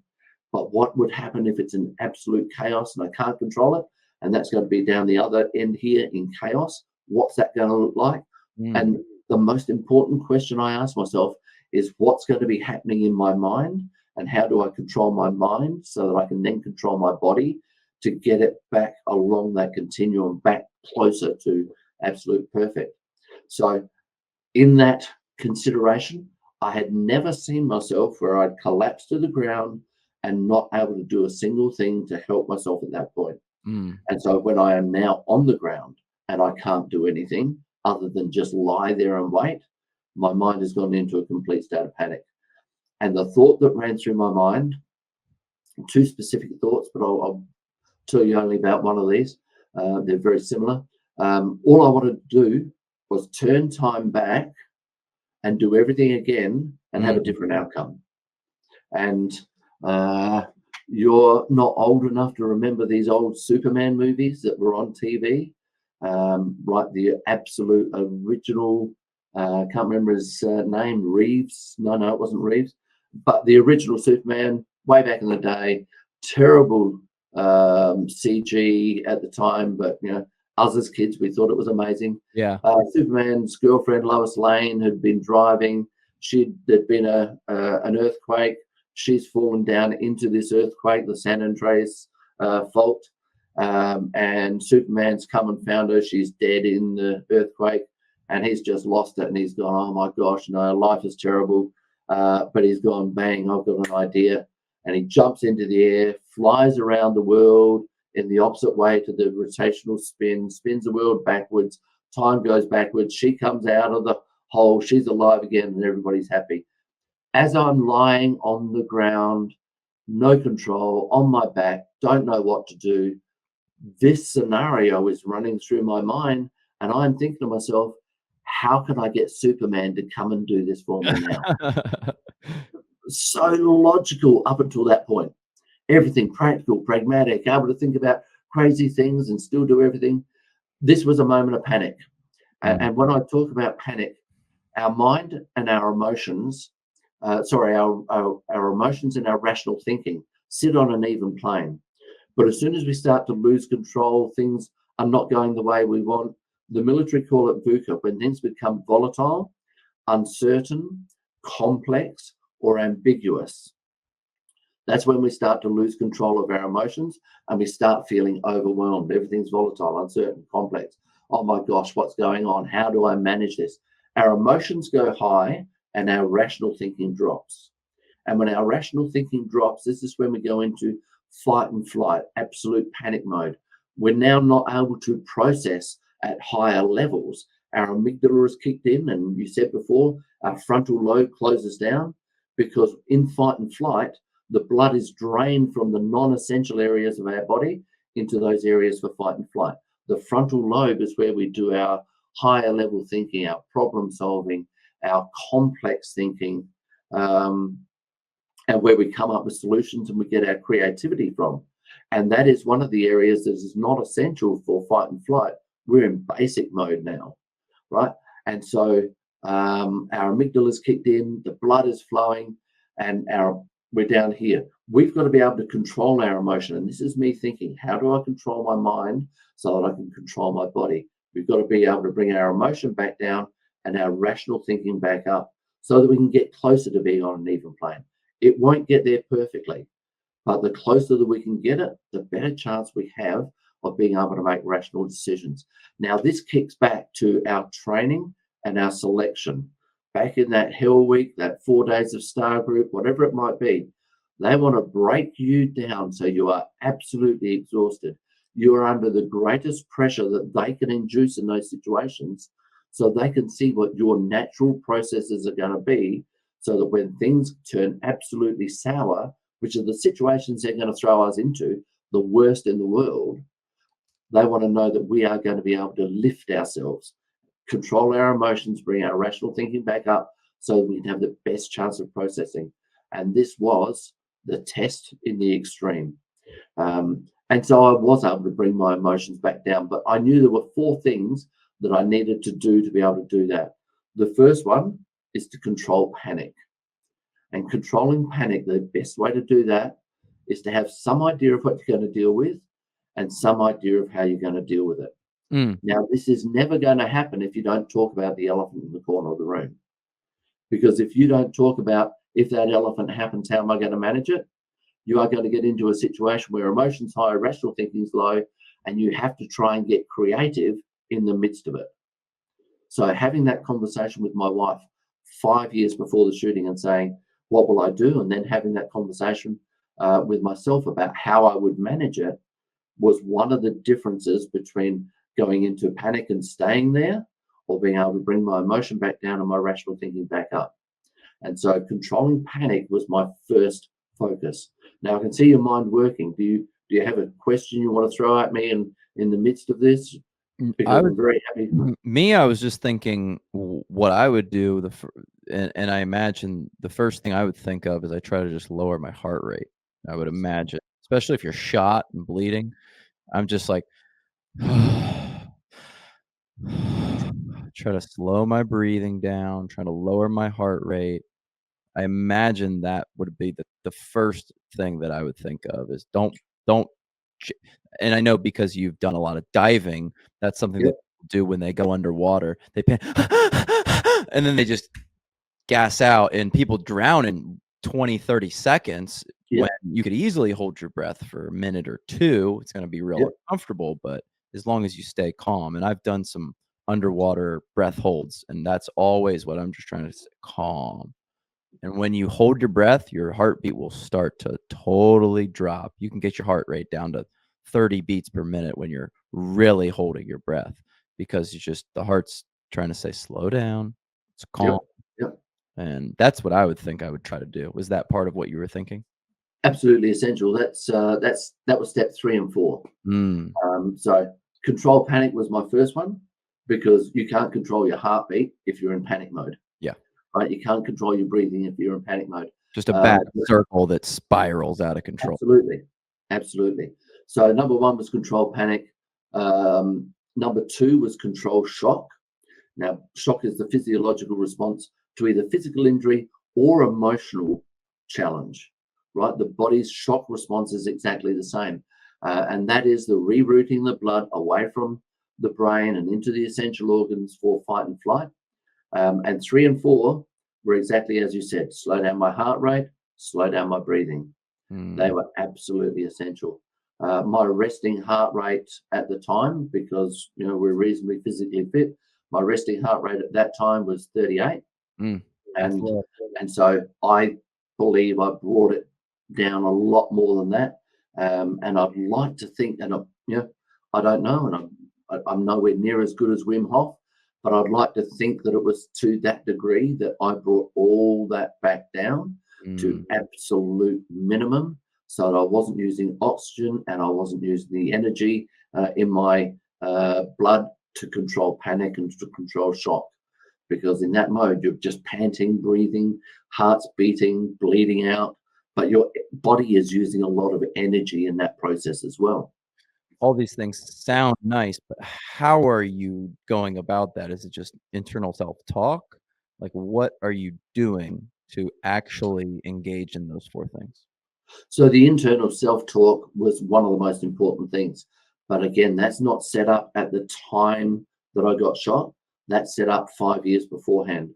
The Nice. visualization process Yeah. is absolutely one of the best things we could possibly do. And I've read a little bit more about visualization just recently, but it's one of the best things we do. Our Olympic athletes are all trained to visualize themselves in the race. But it's not just about visualizing perfection, it's about visualizing yourself going through mistakes, correcting those mistakes, getting back on track, and continuing the process, understanding what might go wrong, so that when it does go wrong, if it does go wrong, it's not a shock to you. Because shock, emotions are going to go high, rational thinking's low, it fits into that volatile, uncertain, complex, ambiguous. This is not something I've ever considered before. What do I do? The people who can generally respond best to emergency situations are either those people who have been extremely trained or had lots of experience in that environment. And if you can't get the experience in the environment to go through visualization, and to see yourself as close as possible to being in that situation and managing it proactively and positively and having great outcomes is the best training you could possibly do. And when I was looking at how do I respond to this perfectly, how do I respond if it's in chaos, I went through this process several times intuitively. I'd never been trained to do this stuff. It was just innate. And I don't know where it came from. It's not something my parents were into or anybody else I knew. It's just I kept on imagining, if I do get in this situation, how might that look like and how might I control it? In actual fact, what I say to people when I'm running workshops and things is that we need to be able to look back into our past and see other situations where we've performed well and how can we repeat that behavior. But we also need to be vulnerable enough to look back in our past and say, where did I stuff up and where could I be doing better? Now, that's a challenging conversation to have because you've actually got to acknowledge, I stuffed up, I made a mistake, I underperformed, I was stupid, I did silly things, and I could be better than what that is, rather than just trying to block it out and go, I hope I never do that again. We've really got to be confronting. One of the situations that I looked at in my past in how to control my mind was, now the shooting was in 1994. So back in 1987, I was on general patrols, general duties, driving around in uniform, just going to domestics and stopping cars and all that sort of stuff. Around about midnight, we were on patrol. We saw a car in a place where it shouldn't be. It was just oddly parked. So my partner and I have gone, let's go and check that out. Drove up to the car. Long story short, and I love telling this story in more detail because it's, there's some hilarious parts as well as serious. But the long story short, two people in the car. They were both criminals. They'd been out doing break-ins in houses. They had drugs on the center console. So there was foils of alfoil, silver paper. There were syringes. There were spoons. There was a lighter for heating it. So drugs on the center console. We've gone, okay, we've got to get these people out, search the car, make an assessment whether it's an arrest or report, blah, blah, blah. We get them out of the car and I say, I'm going to search the car. She jumps back into the car and just sits in the passenger seat, her legs out of the car, and says, no, you can't search our car. I don't want you to. And I go through as much as I can to explain to her, listen, either I search the car or I'm going to arrest you straight away. The argument goes on. I arrest her, but as I arrest her, the male offender on the driver's side has reached across onto the passenger side, reached into a handbag that she was sitting on. He's pulled out a pistol, turned around, pointed it at my partner, pointed it directly at his chest and started pulling the trigger. The pistol was broken. Oh. It didn't work on single action. It had to be cocked. It would only work on double action. It had to be cocked. Sorry, my apologies. It wouldn't work on double action. It had to work on single action. And so my partner, very quick thinking, has instantly seen that he's pulling the trigger, but it's not working. He's grabbed the barrel of the gun, pushed it away from himself, called out to me, he's got a gun, he's got a gun. I've taken a look inside the car. I've jumped in there. I've got him in a headlock and I've got one hand on his wrist to help control the weapon as my partner's trying to get it off of him. In the midst of this fight, the offender has called out to his girlfriend, cock the gun. And she has reached over the top of this battling trio and she has actually cocked the gun. Now, as she's cocked the gun, I've actually just slid my thumb between the gun and the hammer and held the hammer back so it can't fire. And so when I was visualizing, what's it going to look like in absolute perfect response? What's it going to look like in chaos? I said, that situation was absolute chaos. How did I control my mind? How was I so calm and rational to be able to just go, I'm just going to put my thumb in there? I'd never been trained to do that. So then I went back to another situation, probably 6 months before it, where we'd been sitting around the office and we'd been talking about hypotheticals. Right now, this wasn't a planned training. It was just a couple of guys and girls shooting the breeze and going, what would you do if, what would you do if? And that was one of the scenarios we came up with. What would you do if you got into a fight and you had an argument with a guy with a loaded gun? And if you just hold the hammer back, the gun can't fire. That came out of a random discussion. I put it into action because I'd already thought about that beforehand. And then I said, if I do get into a situation where I'm shot, how do I control my mind? I drew from those moments. And everybody in their lives have times where they have done things really, really well and that they should be proud of. And we've got to be able to draw from that. What did I do well there? What can I take forward into these situations? But also that, what did I do badly? What can I do better? And then do everything about putting it in place to make it happen. And that visualization process of me seeing myself controlling my mind, controlling my emotions, and being able to step through this rationally, having seen it in my mind several times, gave me a greater belief that I probably had the ability to do it in reality. Derrick, I want to get back to lying on the ground there with you, but do you mind if we take 2 minutes? I'm going to hit the. Not a problem. Sensational. All right, Derrick. So the question I had is, you are trying to calm the shock response in your brain, but I would imagine that at some point the pain starts to kick in. Like, what are you feeling? Is that starting to kick in as you're lying there? Is your body kind of coming back to reality with the situation at that point? Well, this is one of the most bizarre parts of the story, is that, hit so many times, massive injuries, I'm actually not feeling any serious pain.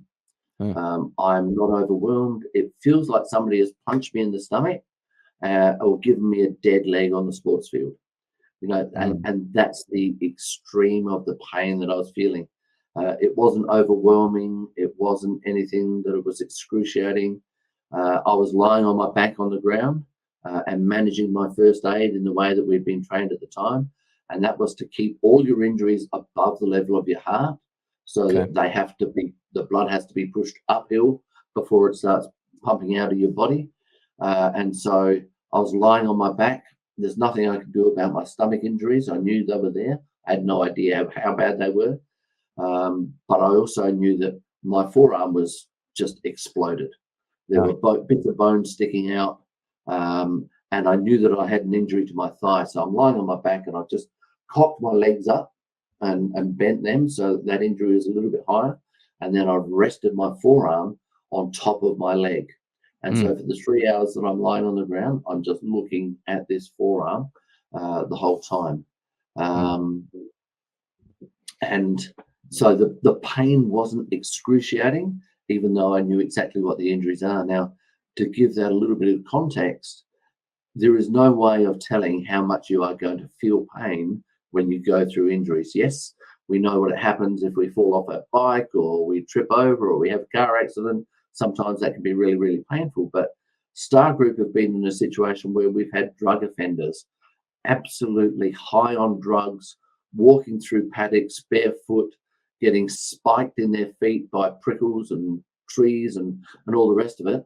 And so high on drugs, they're not feeling any pain whatsoever. The one particular person was walking towards a town and had 2 rifles and was just randomly shooting at people and buildings.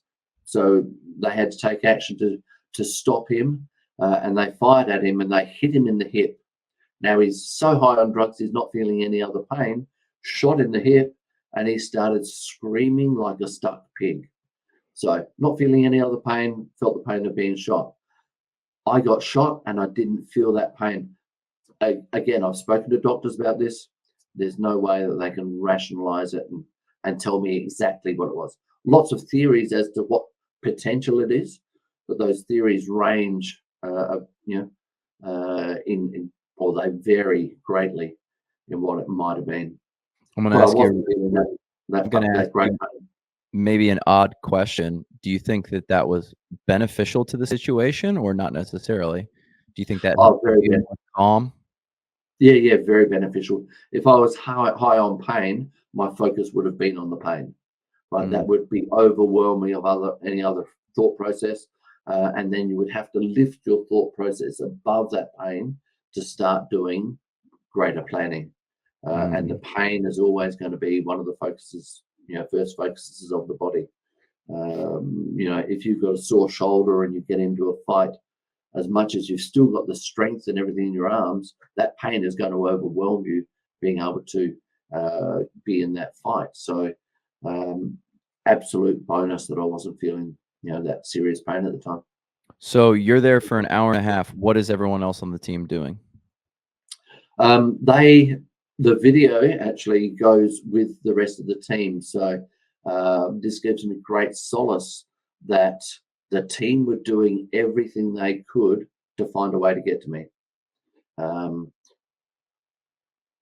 And the video shows that the sergeant in charge is saying to the other guys, call out to Derrick, find out where Derrick is, call for backup, doing all this planning to give him every chance of getting to me as quickly as he could. But one of the things that the shooter did was, as soon as he shot me, he's gone round to other windows in the house to see where everybody else is. He saw two of the guys go in behind a shed just to take cover. It wasn't protection, but it was cover. And if he didn't know that they were behind that shed, it would have been perfect, would have been just fine. But he saw them go behind the shed, and so he started shooting through the shed. Now, the bullets were coming just this side of them, in between them, between their legs. They did not get hit, but they obviously knew that this guy was absolutely serious and he's going to try and take as many people out as he possibly could. They obviously moved from that spot and they took up a position behind some concrete sheds, very, very old pig farm, so very, very solid brick concrete sheds. So they took up a position of strength behind there, and the video shows that they're calling out to me, Derrick, Derrick, where are you? I can't hear them. They can't hear me. The sniper that was up in the bush, he has moved around the house in the opposite direction to where the team were, and he has gone to another house, and he has just called out people in the other house and said, go to the back of your house, siege happening here, shooting going on, be safe, be at the back of your house. The offender has gone up into the attic of the house, and there's some ventilation bricks with holes in the ventilation brick, a very old farmhouse, and he's been looking out through that ventilation brick, spotted the sniper, and then put bullets at that sniper. Now, because it's been hitting brick, they haven't been accurate. They've been deflecting just that little bit. And the sniper, and I smile wryly here because of the story I'm about to tell you. The sniper was, everybody in Star Group are athletes in their own right. This guy was a professional sprinter and had done stall gift and other high-level sprinting competitions. He said that when those bullets hit the ground near his feet, he started running. And he said he broke the 100-meter record, he broke the 200-meter record, and he broke the 400-meter record all in the one run. And again, that's the approach of most of Star Group. We're able to take things on the serious note, but still see a lighter note as well, because that helps us to keep on operating. Never dismissive of the risks that are there, though. It's that dark side of humor and embracing that and being able to keep on going. But so the team are pinned down. Every time the team went to move, bullets dropped where they were. Now, this is not something that was planned by the offender. This is just something that happened by good fortune for the offender, because the offender's gone up into the roof and he was certainly able to access 2 ventilation bricks at either end of the house. But other than that, he sat next to the chimney of the house, which was solid concrete, gave him a certain amount of protection, but sat next to the chimney and then just started shooting in a 360-degree arc from that position through the tin roof. So he had no idea where the bullets are going to, but every time he shot in a 360-degree arc, every time somebody went to move, one of those bullets would be in their direction, and they go, oh, no, they see me, I can't move. So their rational thinking was, he shot at the sniper, bullets dropped at his feet. If he can see me and the bullets are coming this direction, I can't move, it's too risky. Now, if you can get your head around this, if I had died and then been able to come back and done a review from the perspective of the guy who had died, then I would say that their thoughts and their actions were absolutely valid and the most logical thing that you could possibly do. And I completely support them. So I have no issue with what they were doing. Because I was going to say, 3 hours seems like a long time period. If it, me based on this situation, I'd say speed this up, guys. Come on, I need some help here. Well, I around about 2 hours, I started thinking exactly that. Because my watch normally sitting here has twisted around to here, and that's resting on my leg, and I'm watching the time go by. And at 2 hours, that's exactly what I thought. Okay, guys, this is taking a little bit longer. And as I said to you before, I'm lying in one position for about an hour and a half, and then I move. So around about this hour and a half, 2 hours, I decide that I need to move. But I'm looking at my watch and I'm going, okay, the guys are taking a long time. There's obviously some reason why they're not. And I knew that they would be calling for backup. And this is while I was on the ground, I was thinking this, okay, the backup's on their way, but I know that they're going to go past our favorite bakery. They've probably stopped in the bakery. That's probably why they're taking a little bit longer. I hope they're going to bring me something, at least think of me. That's the thought process. Absolutely, I knew that they wouldn't be stopping at the bakery, but it's just that light-hearted approach to it. And that helps to keep you a little bit calmer too, I think, just being able to break the tension of this great overwhelm. But at around about an hour and a half, 2 hours, I think to myself, okay, the guys aren't able to get to me.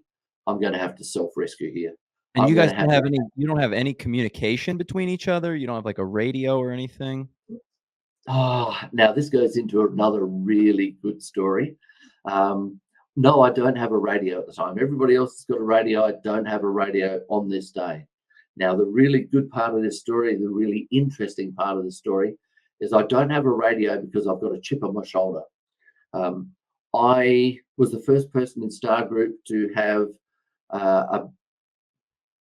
you've got to remember, this is now 30 years ago that this happened. So our radios at the time, we didn't have any earpieces. We just had a radio on our hip. And if we wanted to hear it, you turn it up louder. But if you can hear it, then everybody can hear it.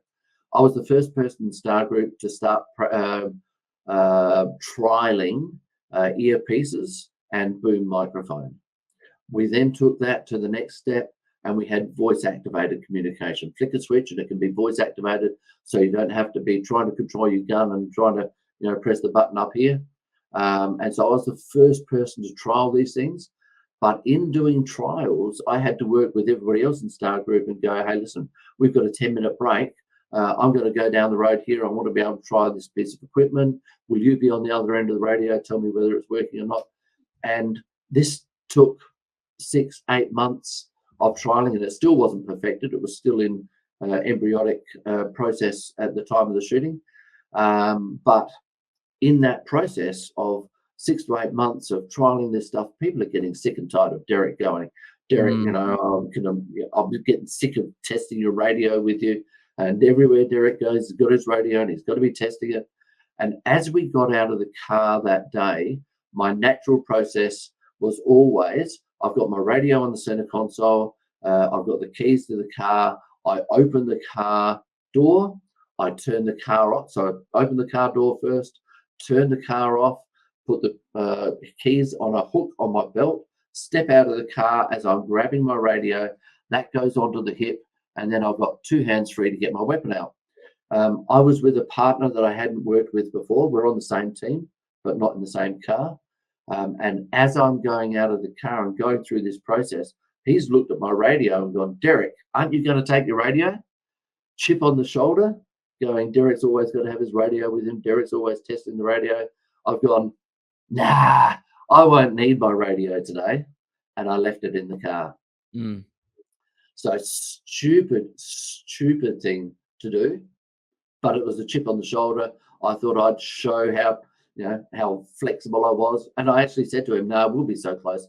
We'll be able to shout to each other. We don't need the radio for this job. So biggest mistake I could have made. So we didn't have radio communication at all. So I'm lying on the ground. They didn't have any radio communication with me. My partner knew that my radio was still in the car, so it wasn't any surprise to them that I wasn't communicating via radio. That wasn't an absolute indicator that I was dead or so badly injured. And the fact that I called out, I'm hit, gave them some solace that I was still okay. But going back just a little bit, I've called out, I'm hit. At the time I'm shot. I go around the corner, leaning against the wall. I've called out, I'm hit, I'm hurt, but I need help. At the time I collapse on the ground and roll onto my back, and my mind's going, oh, I just want to turn time back. That's when the shooter starts shooting through bricks in the wall directly above me. Now, this was actually shooting through the ventilation brick at the sniper, but I didn't know he was in the ceiling at the time. I thought it sounded like he was standing in the kitchen and just shooting out through there. And I just went into panic mode even more. Oh my God, he's right there. He knows where I am. If he looks out through the window, he's going to see me. So I'm lying flat on the ground, and I actually wedged myself up against the wall on a 45-degree angle, so that if he looks out, it lowers the profile that he's able to see. I'm not spread out on the ground. I've moved that little bit, so I'm thinking to that level. And once he stops shooting, like he's got 30-round magazine, but it's banana magazine, and it's taped back to back. So he's just able to take one out and then put it back in. He was that well prepared. In between, he's got to reload, obviously. And in the time that he is reloading and I'm lying on the ground, I have actually thought through the process, and I've called out, I'm hit, I'm hurt, but I can still shoot. My only reason for saying that was try to get inside his head and give him reason to be concerned that if he comes out, then there's still a chance that he's going to get shot as well. So my level of thinking was still at that creative level in the midst of it. That's remarkable. So he's in the kind of the sniper's nest, if you will. He's firing bullets randomly. Do reinforcements arrive? Do they even know at that point where he is? No, nobody knows exactly where he is. They eventually get information that, or they perceive that he's in the roof, because they can see the tin on the roof just popping up every time a bullet comes through it. So they know he's up at that level. We are in a rural setting, and we are the response team. If anything had happened to another member of the public or another police officer, the response team, we would have been there within 30 to 45 minutes in this location, because it's outside the city. But our backup team were the opposite side of the city doing some rescue training. And so, communications 30 years ago weren't what they are now. It wasn't instant communication. We had to get messages to them via pages. Then they had to get back into a minibus, because they weren't traveling in emergency vehicles. It was a training bus. And then they had to get back to base, rekit, regroup, and then get out to where we were. So backup were called the instant this happened. Backup was one of the first things they did. But it took 3 hours for the backup to get from where they were back to base, and then out to where we were. And they were only on the ground for 10 minutes. They'd made an assessment, formulated a plan, put a team together, and got the team in there. But one of the considerations for the team, and one of the things that they discussed at the briefing, was there's a very real risk that this guy, he is still shooting, so there's a real risk that you may be shot and injured, and you may be shot and killed. And in their briefing, the chief inspector actually said, if you get shot and you just get injured, please try and stay close to the truck, because that's going to make it easy for us to get you out as well. So it's a big consideration. But that's the level of knowledge they had, and talking about the elephant in the corner of the room. And every one of those guys had the opportunity to say, no, this is too risky. I don't want to go in there. It's too risky. This is a silly plan. And again, if I died and come back and done an assessment, this was too risky. This was not something that should have been an ask of anybody. But every one of those guys stepped up to the plate and said, no, this is what I've trained for. our mate's on the ground. I want to go in. I want to be the one. There were a group of people who weren't selected, and they were standing back and going, hey, I've been in the section longer. I've done this training. I should be the one going in. Every one of those guys were willing to put their lives on the line to come in and save mine. So they stormed the house? They stormed the location. They Okay. didn't actually go into the house. The mission was purely to rescue Derrick, get Derrick out of there. At that time, if the opportunity came up and the offender presented, then they would engage with the offender. But there was no plan to go inside the house and engage with him. The mission was purely to find Derrick and get Derrick out. But they're also told, we don't know whether Derrick's dead or alive. You may be going in and risking your life to pick up a body that's already dead. So that's another consideration in that risk assessment, risk tolerance, that, you know, if you're going in to pick up somebody who's alive, yeah, sure, you're willing to take a little bit more, but you may be going in to pick up a body. But they stormed the house. For me, and this is going back to times where, you know, is inappropriate to think of it this way these days in the woke type environment. But back in the day, what it seemed like to me was all I heard was the racing in of the vehicle, and I heard the massive V8 engine. It was a F250, the massive V8 engine. I heard that racing up to the house, and then there was just this absolute cavalcade of automatic weapon fire as they were firing into the house to give themselves some protection. For me, what I thought at the time was this was just like the cowboys and Indians movies that I watched back in the day, where the wagon train has been just about to be overwhelmed, and then the cavalry comes over the hill, saves the day. That's what it reminded me of. They were just coming in, this absolute avalanche of firing, and then the boys were with me. Did wife and kids leave the home at some point? Yeah, 7.5 minutes after the shooting happened, the wife and 2 children left the house. And that, again, is captured on the video that is not shown on YouTube. I'm going to ask you a question maybe you haven't been asked before, but what do you think's going through the head of the active shooter? Oh, do you know something? This is something that I have thought of, and not that I've been asked the question, but I've thought of it a lot. There is nothing that I would enjoy more than to be able to sit down and have a coffee with this guy and say, what was going through your head? Would you do that? What was He's out. No. He's never accepted responsibility for the shooting. He's always tried to say, no, it wasn't me. Yes, I fired a rifle, but I only fired in the direction of Derrick. Somebody else has shot him. Maybe it was my wife. She's gone out through another door and shot him when he was around the corner. And he also said, oh, he didn't even say he's the shooter. He's potentially like saying someone else might have shot. Absolutely. He's the innocent person. He's the person who thought, he actually said in court, these 5 people that have rocked up, 6 people that have rocked up in full police uniform, oh, I thought that was the mafia coming to get me. So he is trying to deflect completely any responsibility for taking on the shooting. And obviously he's got gunshot residue on his hands, and that's come out in evidence. And he said, yeah, I fired a weapon, but I only fired it near him. I didn't actually shoot him. Maybe it was my wife. She shot him through another door. Did you take gunshot residue off of her hand? Obviously we didn't. And then he's gone to the extent of, well, if it wasn't my wife and it wasn't me, then I think it was probably his Star Force mates. They've put him up against a wall and they've shot him 5 times with a shotgun, saying my mates hated me, blah, blah, blah. So he has tried to deflect that much. Now, I would love to sit down and try and pick his brain, but when he's not taking responsibility for it and he's not living in a real world, then there's no point in trying to pick his brain or trying to have any sort of rational conversation with him.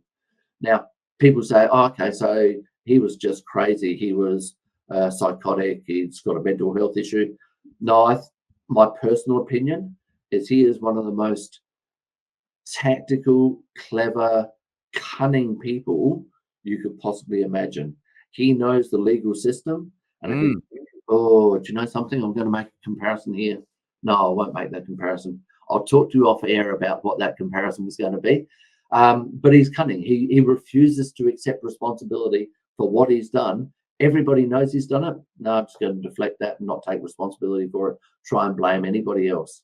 And our court system is so caught up in looking after innocent people, as it should be, as it appropriately should be, looking after the innocents, that the guilty people are able to leverage that to stretch things out. And that's what he knew the process would be. He needed to be found guilty by a jury. And if he kept on deflecting and coming up with other possible scenarios, and the jury goes, oh, not absolutely convinced that the police are telling the right story here, then he gets found not guilty. He's a very, very cunning, clever man. Yeah. And let me just say this up front, he's an idiot, but a very clever idiot, and that's a dangerous combination. Yeah, I was going to kind of just comment on the differences between the Australian legal system, because I'm sure there are quite a lot of differences. I don't know a ton about it, but I know that I have heard the Canadian legal system is very lenient. The American legal system, like, we have more people in jail than I think any other country on planet Earth. And it's by like a big margin, like both percentage wise and total volume of people. We put a lot of people in jail. So I wonder about Australia's legal system a little bit, how lenient you are.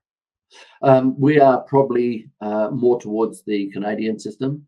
We are reasonably lenient. We don't want to incarcerate people if we don't have to, and we'll do everything to avoid it. But we still have a fairly high incarceration rate, and First Nations people are higher representation than what they are in the public. First Nations, that's like Indigenous people? Is that what Indigenous people, yeah. Got it. Indigenous, we call them First Nations, but Indigenous people are by percentage of their representation in general population, there is a higher percentage of them incarcerated. That's true in the United States with all kinds of minority classes. Like, it's crazy. They're overrepresented in prison populations. So this person, he is not shot and killed throughout this. How does the eventual situation end? He got hit twice. There's one definitely when I was shooting back at him.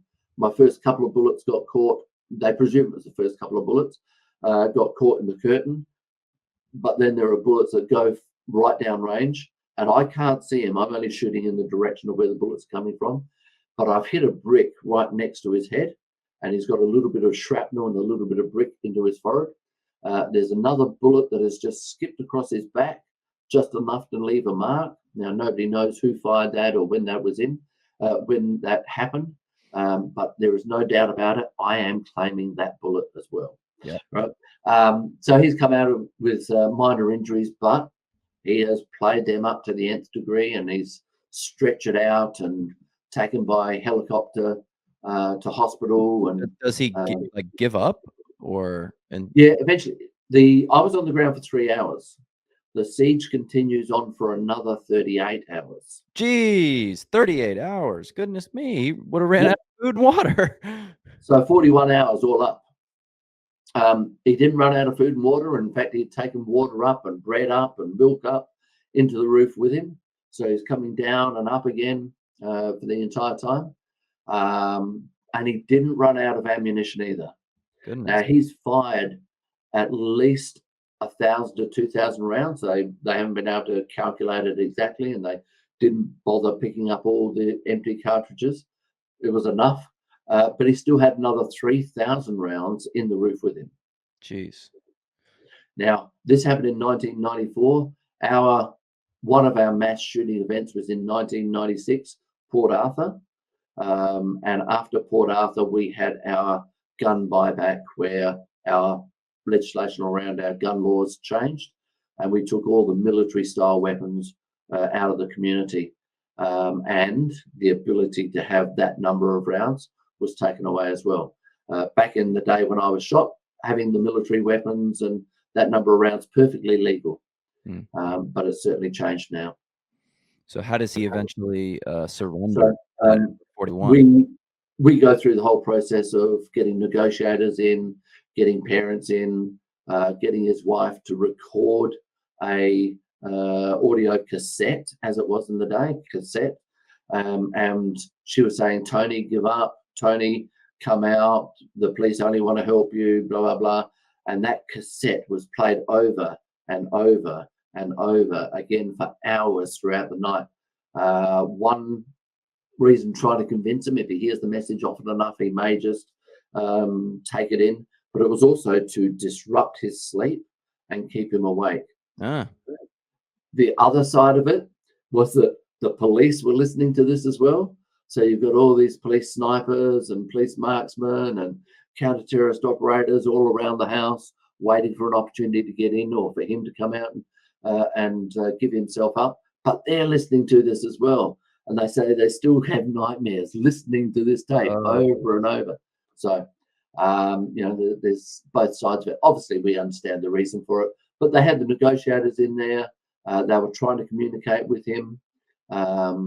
We had robots go in to try and find out where he was. But essentially, we just wore him down. And he eventually got tired and gave up 41 hours after the siege started. We got him to court, but it took 2.5 years to get him into court the first time. Because, again, he's a very cunning person with some intelligence on his side, and he was able to play our legal system like a fine violin. And he knew exactly what he needed to do to drag the process out. Took him 2.5 years to get to court. We got a conviction, 22 years jail, 18 years non-parole. He appealed against that 2.5 years later.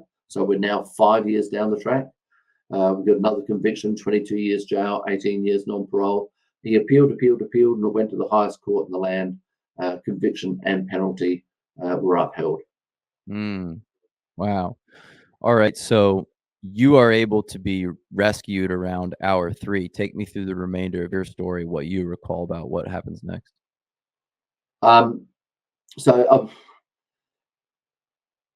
When they first got to me, and this is just another interesting little insight into the lightheartedness, being able to break the tension.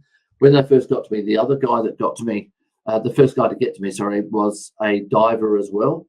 And in the dive section, we were able to wear insignia on our collars to say we were divers, and they were little seahorses. And they were as precious as you could possibly imagine. And if you left them lying around the office unprotected, people would come along and steal them because they're unprotected and they shouldn't be there, and you should respect them more. So they would steal them and then hold them to ransom for some sticky donuts or some beers or whatever. You had to be able to buy them back. If it was an emergency situation, you just took your clothes off and dumped them. No, that's sacrosanct. That was an emergency situation. But if you left them lying around carelessly, then you're up for buns.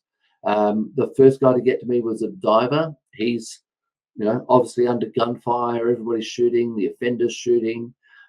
He's got to me. Now, I've lost so much blood. I'm down to my last 2 units of blood, according to the doctor. So I've lost 80% of my blood volume. I've got no color. I've got no feeling. One of the guys told me just 6 months ago, he told me that when he first got to me on the ground, he didn't actually recognize me. He knew it was me, but I just had so little color and definition in my skin. It was translucent that he didn't recognize me. So this first diver that's got to me, he's looked at my forearm, seen the bone sticking out. He thought I was going to lose my arm at the elbow because I'll never be able to repair that. And the first thing he said to me was, "Derrick, at least you've still got your seahorses." And there was a wry smile on my face, and he had a bit of a smile, and it just broke the tension, and then bang, straight into what they needed to do. It didn't detract from what they needed to do, but it certainly broke that tension. So it's not just me with that twisted sense of humor. It's part of special forces and certainly frontline workers, nurses and all the rest of it, and ambos as well. But they've got to me. They've picked me up. They've dragged me around the house. There's 4 people, 1 on each leg and 1 on each shoulder. They've lifted me up as carefully as they could, put me into a van, and then raced me out. Now, the doctor that first got to me, said that when he saw me, he instantly thought I was dead. He Mm. said there was no color, there was no movement, I wasn't breathing, and I wasn't making a sound. And this is the way he explained it to me, probably about 4 months after the shooting. He said, Derrick, when I saw you, I thought you were already dead. And I thought to myself, should I even bother taking a look? And I just looked at him and said, pardon? He said, but then there was a flicker of your eyelid, and you took a last gasping breath. Now, this is a rescue doctor. He's seen lots of people take their last gasping breath and then expire. He said, flicker of your eyelid, and you took a last gasping breath. And I thought, I may as well at least take a look. And I've gone, oh, thanks very much for that. Yeah. But what he didn't tell me, and what I worked out later, was he was standing in direct line of fire. Bullets were whizzing around his ears. Mm. He wasn't in a place of safety. He was in a place of absolute danger. And so he wasn't just making decisions about, should I try and save this guy's life or shouldn't I? He was making decisions about, should I risk my life to try and save his life? Should I risk the lives of the other people around me, the other medicos, the nurses, the paramedics, to be able to save his life? So I think it was a massive leap of leadership to be able to make that decision in the midst of that adversity. And he also says that I was probably about 30 seconds from death. One of the things that he has said, and he said this on a couple of occasions, and I've got it recorded when he was talking to the news. He said, all the textbooks say that my heart should have stopped. He says he thinks the only reason my heart didn't stop is I hadn't read the textbooks that said it should be so. So I was pretty happy that I was undereducated at that point. But that's how close I got to death. But at no point did I actually give up on living. I just, no matter what was happening, always cognizant of the risk of death was always there, but never giving into it. And even when my blood supply got so low, I consciously accepted that I was only getting blood to kidneys because that's absolutely essential for life, my lungs, my heart, and my brain.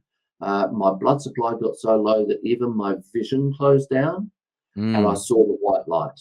And it wasn't a white tunnel, it was just this absolute whiteout, absolute pristine, beautiful white. And even at that point, I started thinking to myself, is this it? Is this what they talk about, the white light from God, from heaven? I'm not a religious person, but that certainly went through my mind. But even in that thinking, is this it? I started moving with my body, that little bit that I could, that I still had, to give myself confidence I had something left. I started speaking out loud to myself and saying, Derrick, don't give up. Derrick, keep on fighting. At that point, there were 2 rifle shots fired from outside the house, and I knew that was my mates from Star Group. And when I heard those 2 rifle shots, dump of adrenaline into my body, some endorphins, and my vision snapped back up to perfect. And for that last 15 minutes before the boys got to me, I was passing in and out of consciousness. And as they slid me into the back of the ambulance, I was still passing in and out of consciousness. But as they slid me into the back of the ambulance, I've come to consciousness, and the nurse has been sitting, or the ambulance officer had been sitting at my head, and they put an oxygen mask on my nose, mouth and nose, and I've pushed this aside, and she's trying to push it back, knowing you need to leave that there. And I go, but I've managed to push it aside and say, I need to say something. And I said to her, if I don't make it through this, if I don't survive, I want you to tell my children that they are the ones that gave me the focus and the determination to fight, to live, to try and get back to them. Wow. They're the reason that I have survived this long. Wow. And then mask back on and passed out of consciousness. So always aware that I could possibly have died, but never ever giving into it. Wow. That's an unbelievable story, Derrick, and thank you so much for sharing that. I think there's so many interesting parts and pieces to that. And how often do you think about that? Listen, I talk about it. Sometimes I'll talk about it 10 times a week because of presentations that I'm doing. And I most often think about it. If I'm not making a presentation, I'll think about it when somebody says, oh, God, you should be shot for making a comment like that. And I say, yeah, I have been. or somebody will say, you do that and I'm going to shoot you for it. And this is just things that people say randomly. They're not actually thinking about it. And, people say, oh, I'm going to shoot you for that. And I say, don't worry about it. Other people have tried. It doesn't affect me. Go for it, So it comes up in conversation every now and then, but it's never an overwhelming conversation. And this is probably one of the most important parts for me to talk about, is that I did not have any PTSD. I did not have any stress, anxiety going on as a result of this shooting. I think I had processed the psychological side of it prior to the shooting, so that when it happened, I had so many processes in my mind that I knew exactly what I was able to do. I was able to break the tension, relax, crack a joke in the midst of it, and think about, don't want to shoot myself in the foot. There were other things that I thought about while I was on the ground, which were just that light-hearted side as well. But one of the most important things that I did is, as soon as I got to hospital, I came out of intensive care, I threw my hand in there and said, get me a psych. I want to talk to a psych.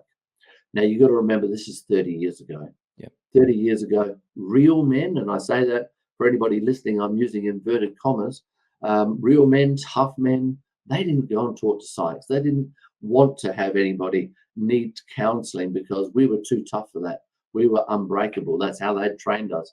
But one of the most valuable things I did was say, get me a psych. I want to talk to a psych. And it wasn't that I thought I was having problems. It was exactly the same as I'd done before the shooting. Some idea of what I was going to deal with, some idea of how I was going to deal with it. I now wanted to talk to the psych about what's going to happen in my mind. I know that people have nightmares, flashbacks, traumas, triggers, all sorts of anxieties, PTSD. I wanted to know who's dealt with it badly, who's dealt with it well, what's the difference, what can I expect, what are the signs, the symptoms, and how can I best manage them to give myself the best chance of being able to survive. And I asked for that within 5 days of the shooting. It took 3 months for the police department to get a psych to me. But on talking to that psych, he cleared me psychologically to go back to work the next day. Physically, I couldn't go back to work for 2.5 years. And at 2.5 years, I did return to Star Group on full duties. But psychologically, I was cleared to go back to work 3 months after the shooting. And the other amazing thing is I did not need any ongoing therapy. I didn't need to go back for reassessment. He picked my brain. I picked his brain. I told him about these processes that I thought about. Had no idea there were models that that I've now created that I run in the workshops. I had no idea about these models. All I knew was that's the way I thought, and I thought everybody thought that way. And it became a real shock to me to think that the psych said, Derrick, very few people, and it's not nobody, it's very few people ever think of this to the degree and to the extent that you have thought about it. And one of the things I did say to him was that I've already had, and this is within this 3-month period, I say no stress, anxiety, PTSD.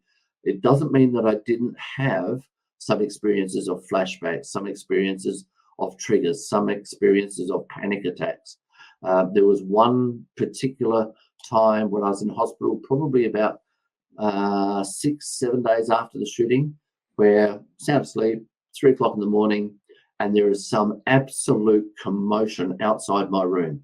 There's metal clanging and clattering outside my room, and it absolutely woken up everybody in that ward, I'm sure.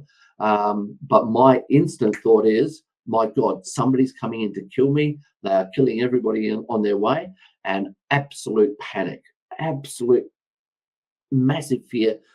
I was bound up. I couldn't get out of bed. I couldn't move. I couldn't do anything for myself. And I just had to lay there, and I was waiting to die. I was sure I was going to die because this is somebody destroying things out there.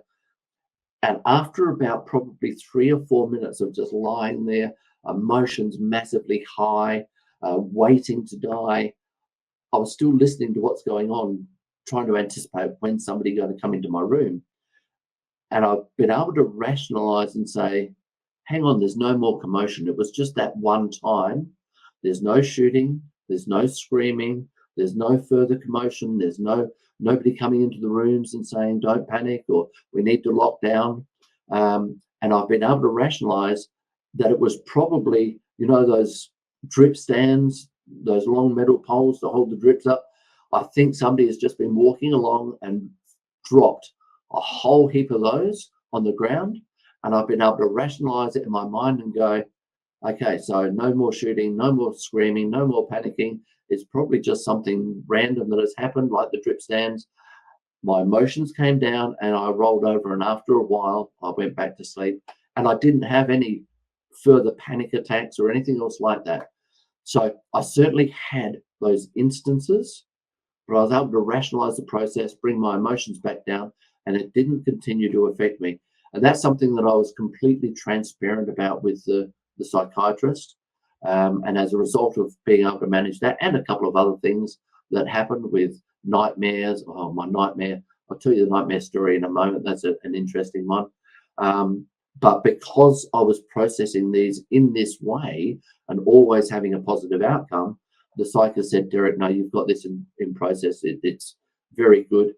And I also believe that if you believe that you're having some trouble, then you will come back and see me.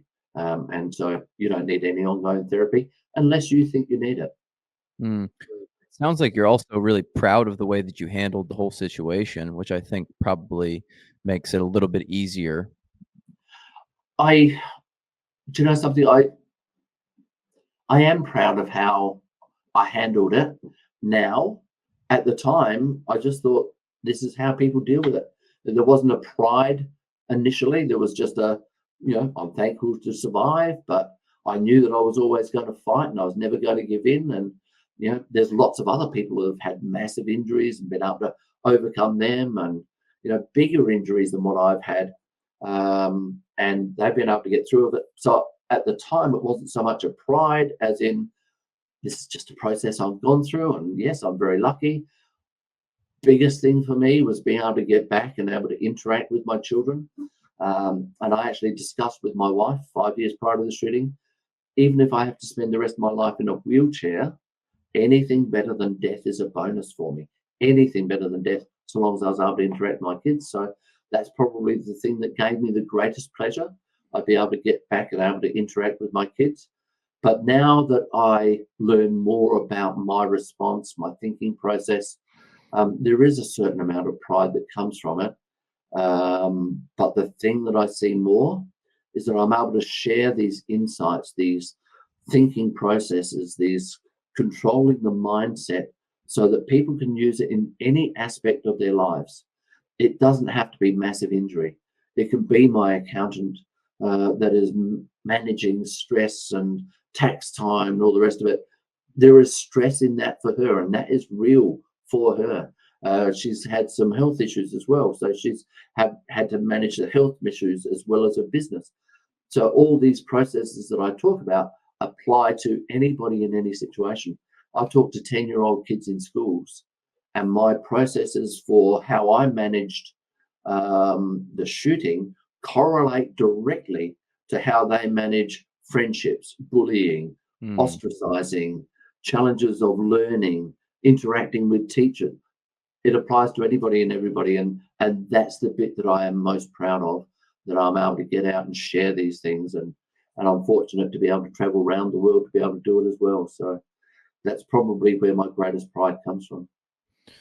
Well, Derrick, the story it's amazing. I'm so grateful for you sharing this.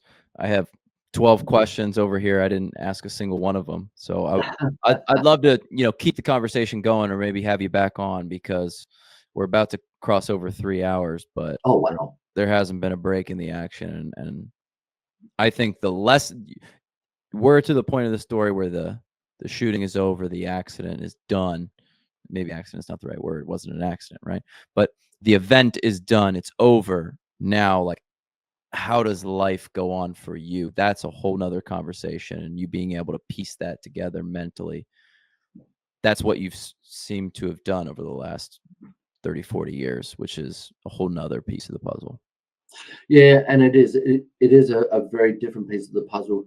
The very short story is that I fully accepted that with the injuries I had, I'm very fortunate not to be in a wheelchair.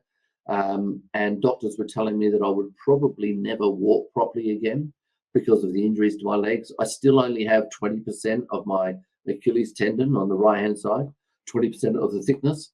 And so they're saying, unless that gets fully repaired, it's going to break, like that. You'll never be able to play sport. But I am able to play sport. I've gone back to football and basketball, back to star group, back to riding my push bike in the Himalayas with 20% of my Achilles tendon. Incredible. But that process of going through the rehabilitation, the successes, the failures, the elations, the tears, the dark thoughts of, should I take my life? Is it worth this? I went through divorce 2 years after the shooting, for lots of reasons, but going through that divorce, going through pain, divorce, struggles, there were those dark thoughts of, is this all worth it? Should I just take my life? But my reasons for surviving were bigger than the reasons for taking my life. And I went through those thoughts. They were only fleeting thoughts. They didn't stay with me for a long time, but they were definitely there. And these are thoughts that anybody can have, but we've got to be able to manage through and always see that sense of optimism on the outside. Well, I think the word that we used at the beginning of the podcast is a fitting one to end with, which is meaning. It seems like you always believed that you had meaning. Every part of your life, you believed that there was meaning ahead of you. Absolutely. And I'm just going to pick up on that, because when we get into the point of depression, higher level thinking is what we need to do to solve problems. But when we're spiraling into depression and we're right down here at the bottom, we're not able to do the higher level thinking. So having thought about it beforehand, I knew that when I was down here, the most important thing to me was to be here for my children. And when we're down here, and when other people are down here and they consider suicide, and many people do take their lives, and it's very unfortunate that they can't see that no matter how low they are now, staying in this world, it is going to get better, and they will have people around them to support them and help them. It may not feel like you have people around you at that time, but they will be there. And the unfortunate thing about suicide is people feel hopeless. The volatility, the uncertainty, the complexity, the ambiguity overwhelms them, and they're not able to do that higher level thinking. And it's very, very unfortunate. Derrick, I'd love to chat again, man. This was phenomenal. I really appreciate you. Appreciate you spending your Saturday morning with us. I know you're going to go on, enjoy well, you said it was a little rainy. I just always think of sunshine in Australia, right?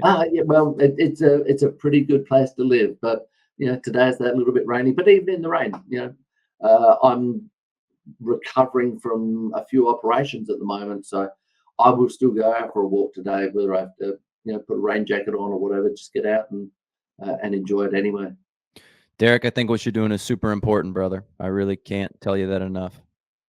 Alexander, I really appreciate that comment. I feel like what I'm doing is important, and it's making a massive difference. I'm hoping to be in the US in August, September. Okay. So I'd love to be able to seek you out and sit down, have coffee, and have further conversation, find out more about you. Yeah, well, the US is a little bit like Australia. It's a big country, so just yeah. visiting won't necessarily always land you in the same. Do you know where you're headed? No, I've got no firm plans at the moment, but I've been to the US 4 times, so it's like Australia. It's a plane trip. It's a big taxi ride in the sky to get from one place to another, and I'll probably be there for 3 to 4 weeks, so plenty of time to wander around. But I'm going there just to connect with clients, run events, run workshops, speak at conferences. So I will go wherever the work is. Absolutely. We'd love to catch up, Derrick, but thank you so much. Fantastic conversation. I think this one's going to really hit home for people. Thanks very much for having me on, Alex. Thank you, Derrick. Appreciate you. Appreciate it, mate. Thank you.